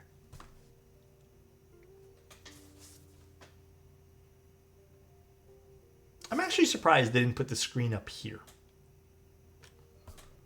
What do I even do with those two keys? This is what I mean. Maybe they should have just put the badge one to the right or one to the left. Because I feel like having two random keys kind of just feels awkward. Like I'm not the biggest fan of that. I guess now that I've built it, it kind of, when you actually have it in hand, you're like, yeah, what do I even do with this? I'll just put random shit there for now. Maybe I'll put F13 so it looks better, but... Yeah, a bit awkward. Bit awkward to have that there. So, we'll start off with gasket. And then we'll switch over to using the top mount. Interesting sound profile so far. My favorite final mouse? I don't think I've had a favorite. The last final mouse I used had a problem with it, so... Alright, let's see what this looks like now with the Bongo Cat. This is cute with Hootie. I think this is a fun choice. It goes well with this.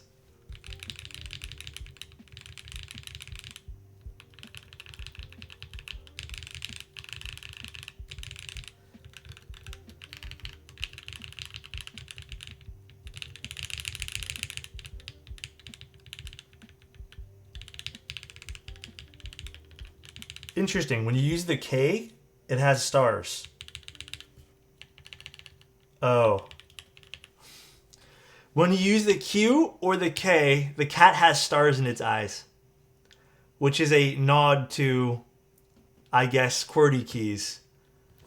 That is a neat little nod to the brand there. Cool. What about 1 and 0? No, nothing for 1 or 0. Anything else? Any other neat keys? Oh, when you use the arrow keys, it goes like sleepy. Or just content, I guess. Interesting. Oh, clicking a whole bunch of buttons here. Any other ones? No, nothing for QWERTY. All right, so let's see what this sounds like. We're using FR4. The FR4 is kind of the plate with the cut up ones here. I really wish we had gotten the aluminum plate.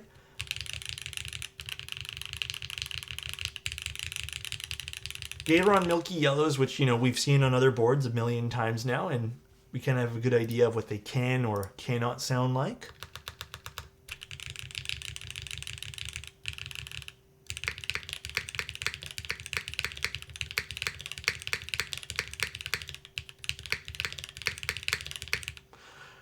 For FR4, I'm actually surprised.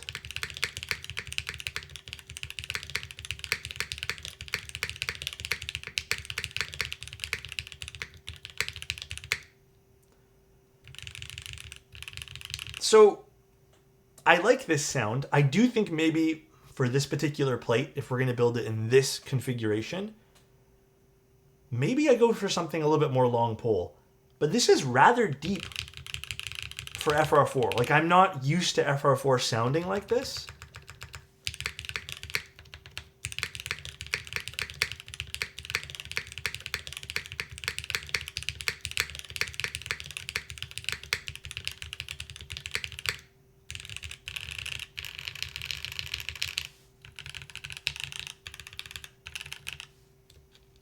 I think I need to screw in this particular stab a bit more. I think this one here is not screwed in all the way. I wouldn't say they're thin, they're just very deep. And I wonder if that's because of the silicone mounts. Let's unscrew it and find out. I want to do the top mount now. I wonder if that's the silicone mounting or if that's a byproduct of the Flexi FR4 plate. Yeah, I don't love the mods on this FR4. I'm not like really diving too deep into the mods just because I don't love them. But I'm curious now, if we swap this to top mount, what happens? Oh, now it's dead, for sure. Oh, no, never mind. It lied to me again.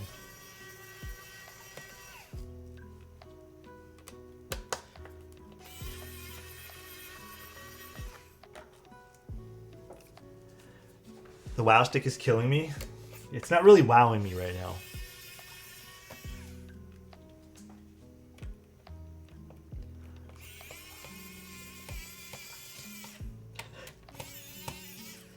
Not really wowing me. What is my thoughts on keybs of VS support and non-supported MCUs on QMK? I have met one board, but...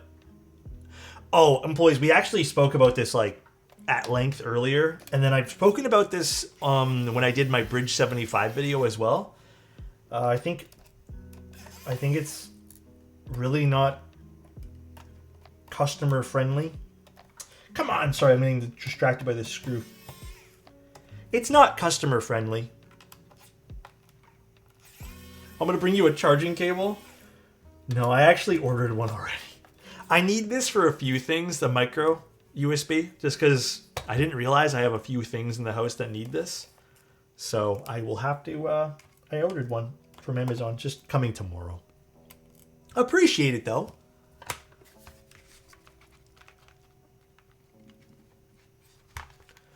Dude, it's giving dental office in the middle. Wait, dental office in the middle of your cozy stream? What happened? What's giving me dental office? Oh, this? I know. A little bit though, huh? All right, let's take out... It's so nice not having to worry about cables. God. Let's take out these and let's get this all dolled up with top mount here. Maybe the silicone's really dampening this sound. Because in theory, if we type on the board like this,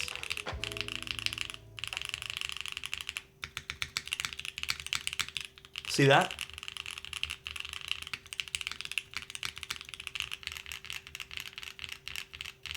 So I'm thinking the silicone's really making this board really, really dampened. And maybe the silicone's just not, it's getting too compressed or something. I'm not too sure. So let's give this top mount a go now. I guess, let me get the baggie with the top mount screws in it. Now to find out where I stuck that bag.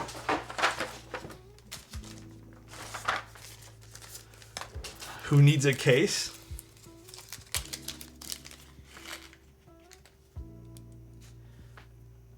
Oh, these are hex screws. So maybe this is signs of this to come. Maybe we're going to get hex screws for the final board. I'm not sure.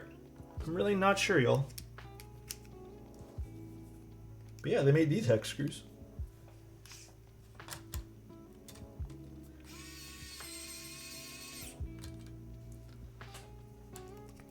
Maybe factory didn't get hex screws in time. Yeah, yeah.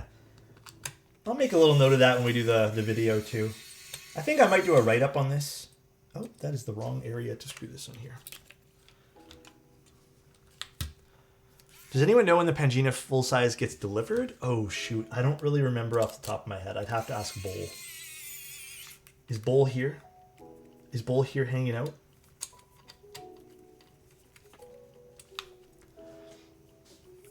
Bull's usually in Discord. Maybe Bull's taking the day to himself, which good for him. He needs that. I feel like he's been working hard. Oh, now we're officially dead. Okay, now I think we're dead.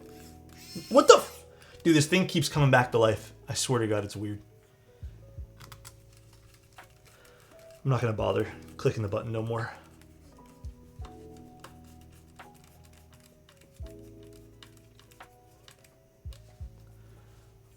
Get pranked? It tells you how low the battery is? Where?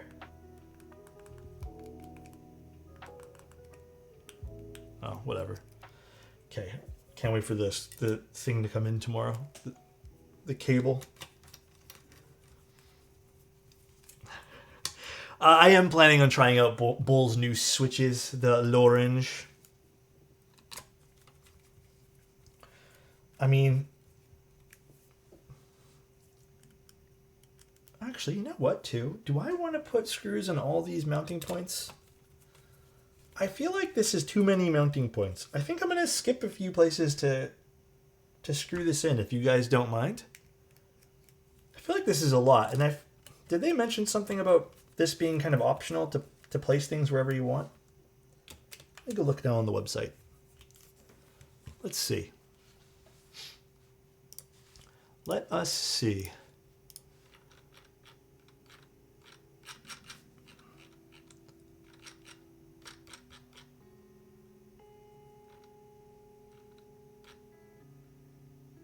No, they're just saying screw it in. Yeah, the spacebar is clear of them, which is cool, but maybe we just not screw them all in, see what happens. Yeah, actually tune this spacebar. Double check this one too. My main computer is actually a Mac Studio. It's an M1 Mac Studio base model because your boy couldn't afford the nice one. I decided to put whatever budget I had for this stream room, well, stream setup, into the microphone, into a nicer display, and into the cameras themselves. The M1 chip, let me tell you, is a god tier chip. Truly it is. What a good chip it is.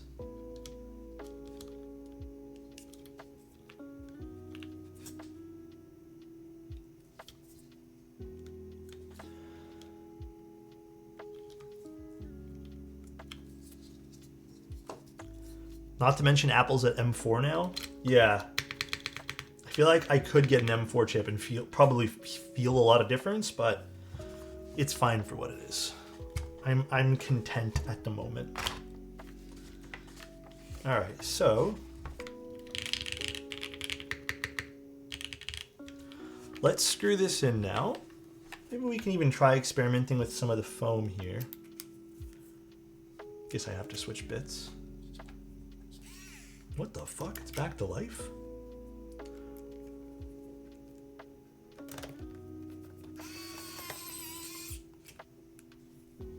So it like gets enough juice for one and then it needs to take a break?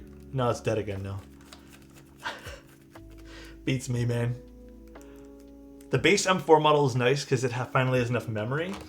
Yeah, so I'm having two issues with my M1 Studio right now, which I really, really, really want to, when the M4 Studio comes out, I want to switch. But the number one thing I'm having is, yeah, I thought I wouldn't have a problem with some of the memory. Now I'm starting to feel it on some applications I'm using. And then the other problem I'm having is I should have went with a model that had more storage. I don't need extra CPU power. There's nothing I do on this, even with the large files I edit from the medium format digital cameras. I don't feel like I need any extra oomph. So when I get to that bridge that I need to cross, I'll make decisions, I guess, but that's very far off, I feel. All right, let's put some of these away and let's now see what this is going to sound like. And again, maybe we'll open this up one last time and experiment with some of the foam underneath. Oh, this already sounds...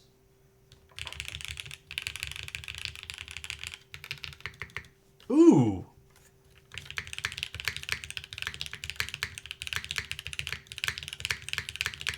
This sounds miles better than the silicone gaskets did.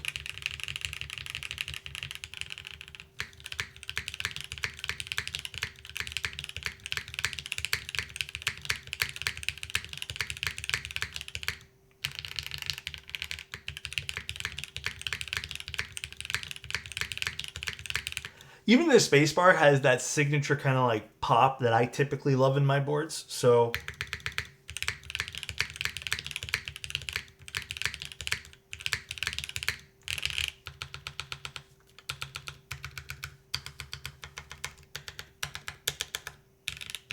I don't love the modifiers on this board still. Feel a little dull. I have a feeling it's still the FR4 plate that's making some of the switches feel a little dull. But the alphas sound really good. I feel like if you were to go with an aluminum plate here, which you can buy an aluminum plate, I just did not get the aluminum plate I wanted to use today.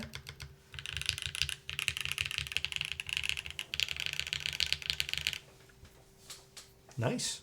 Sounds good.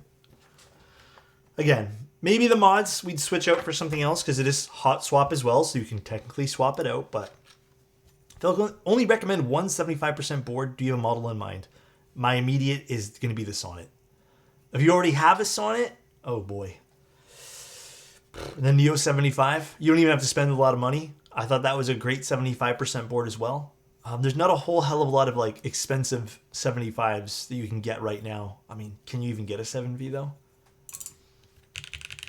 Yeah, let's try swapping out some switches for the modifiers, just for the mods. Maybe we go with something a little bit more lively here. I have some cherry switches we can swap out too. Actually, what do I got here? Maybe we go something cherry to see if we can make them pop a little bit more.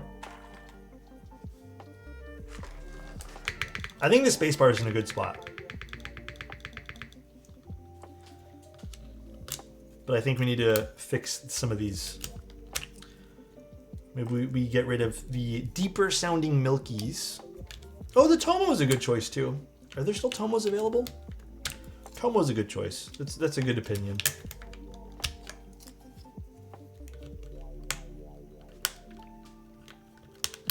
Oh boy.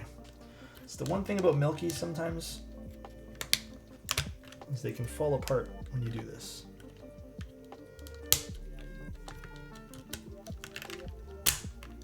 Like this one here is doing right now.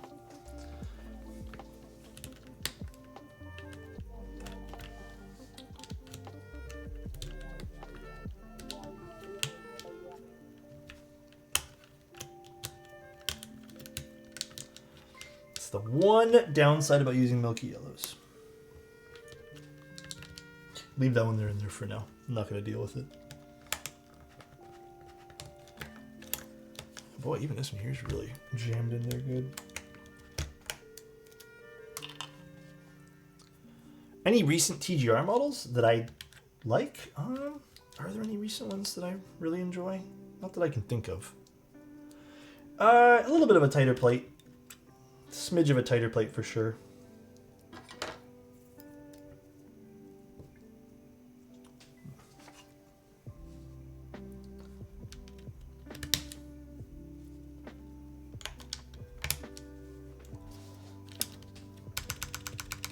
All right, I do think this swapping of switches here really helped the case of this board. Ah, never mind, I got it. We good, we good. Don't be afraid to do this, by the way, guys. I know some people are just like one switch for everything type of people. Don't be afraid to move things around.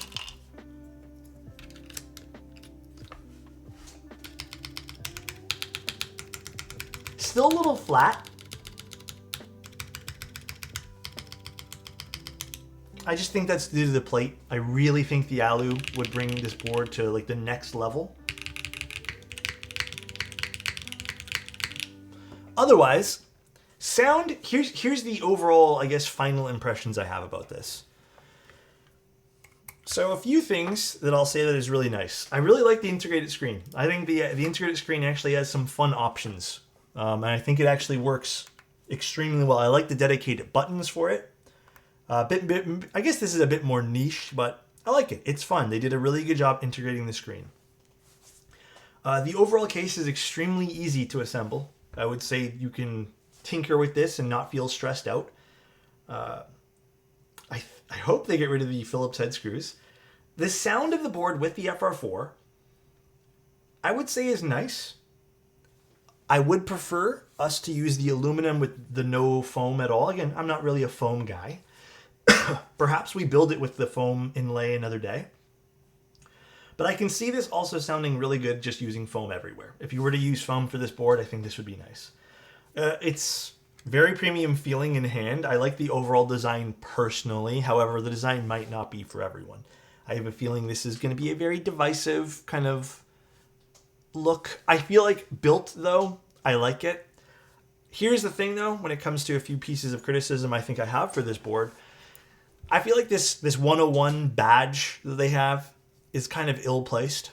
I feel like if they did want to include this and this was like absolutely necessary for this design language, this should have been brought over one to the right or one to the left. I feel like splitting two keys is a little bit weird. Sorry, guys. I typed a whole bunch of things and I sent it, so just leave it be. I feel like it's a bit weird. You guys are going to copy-paste it now. I think the other thing I don't absolutely love about this board, like that I'm not fully vibing with, is going to be the, again, Phillips head screws. I'm hoping those get swapped out. The aesthetic, I feel like, is a hit and miss. You guys have to like it or dislike it type thing. So the two keys are so unnecessary. But yeah, the screen's really good on this. Now, in terms of feeling, even in its top mount configuration, this is rather soft. Like, it is not a stiff feeling board, even if it in its top mount. Oh, and then I guess another really big point of criticism I have for this board is plate options. We only got FR4 and we only got aluminum. Now, I know there's variants of how they're doing the aluminum in FR4, but it would have been really nice to see PC. Like, I think if they had added a PC option for this, it would have been such a solid third choice of plate. But I think FR4 in just aluminum is a little bit of a lackluster choice here. The PCB had lots of options, which I really appreciate, by the way. I think all the options on the PCB are a big thumbs up. But overall, I think this is a pretty solid release at $240. If you like the way this looks and you like the screen options and all the stuff you get there, I think you're going to like it. The side profile on this board's nice too. I can show you guys how it looks built as well. See what this side profile looks like. The color choices are good for this. 19mm front height is still in the realm of comfortable.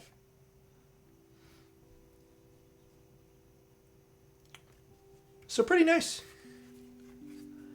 I mean, you could want a in the middle plate like carbon fiber. That could be also a good choice. But yeah, I guess some variety other than just FR4 and aluminum would be nice. So pretty cool, pretty fun little board here. I think they have a winner on their hands. Just need some TLC. Oh, the other thing we cannot ignore, which I sent them a message about the keyboard not working when you plug it into a USB hub.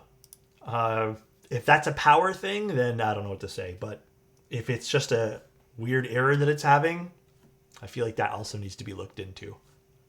But what do you guys think? Did you guys like it? Sound test? You missed the sound? We'll give another type here. Oh.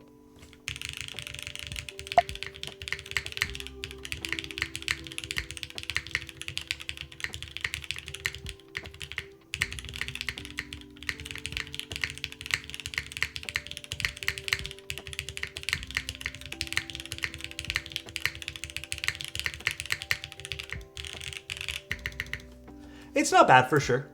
Numpad sound test? Yeah, for sure. Let me get you.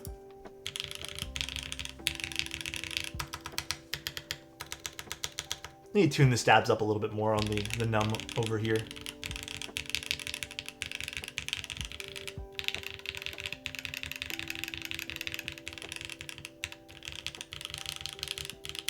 It's not a true 100%. I think it gives people enough keys to work with, but I agree maybe the layout is not going to be for everyone. Again, you are going to be missing a few things. For sure. What QK is the best for you out of all of QK's lineup? Like just the QK series stuff? I am usually, like when it comes to Owl Labs is a big brand and QWERTY Keys is a big brand, I'm usually more into their Neo series. That is my favorite series from them. I usually shy away from the QK series. But I think out of all the QK stuff, this is probably one of the few things that has caught my eye. Hence why I requested to look at it. Because, again, to keep it a buck with you guys, I have usually skipped on most of QWERTY Keys stuff. It's never really like screamed out to me to, I never really wanted to build any of it. This is probably one of the first few things I actually wanted to build. And I think that comes out of a place of a lot of people have been asking me for 100% keyboards or just full-size-ish boards. And this was fitting the bill for what I think maybe I could recommend to people. And I would still say this is a pretty solid recommendation. Again, you have to be into the way this looks, though. Neo 65 Ergo, Neo 80 were game changers. Their Neo series is 100% their best lineup. At least here in North America. I love their Neo series. Their QWERTY Key series is fun too. The QK series, fun. I like it. It's nice. But not everything's always my cup of tea. What are the keycaps and cable? The cable is from Ordinary Labs and the keycaps is GMK Hootie. When I'll be doing the S100? Let me tell you the exact day. Exact day will be January 24th. Yeah, I can show you the back. It probably has some fingerprints though. So ignore the fingy prints. Oops. You can see my lovely fingerprints there. But again, I don't even mind the back. I think this is a little bit weird. I think there's always going to be some jokes of that being poo, but this is pod. Thank you, Burn. Is it as solid of a recommendation as that lovely green shirt with a Seok switch embroidered in it? Because that is a solid rec for me. You like the shirt, Burn? Almost says poo. Almost says poo. I really like the screen on this though. This is fun. I think they did a solid choice on the screen here. This little cute cat. I think it just takes the cake. This is cute. Especially with I think it's a capybara on the side that's going up a mountain too.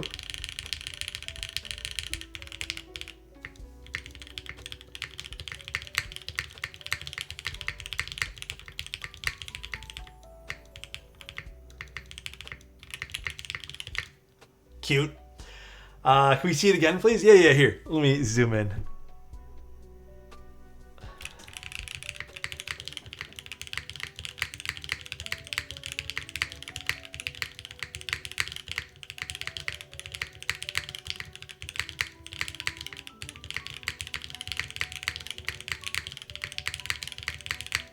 When you type really fast, the hamster takes a break. Okay, he's still going up the... No, he didn't take a break or anything, but looks like he did pause. He's trying so hard. Let's see if I type just really fast, like a bunch of nothingness here.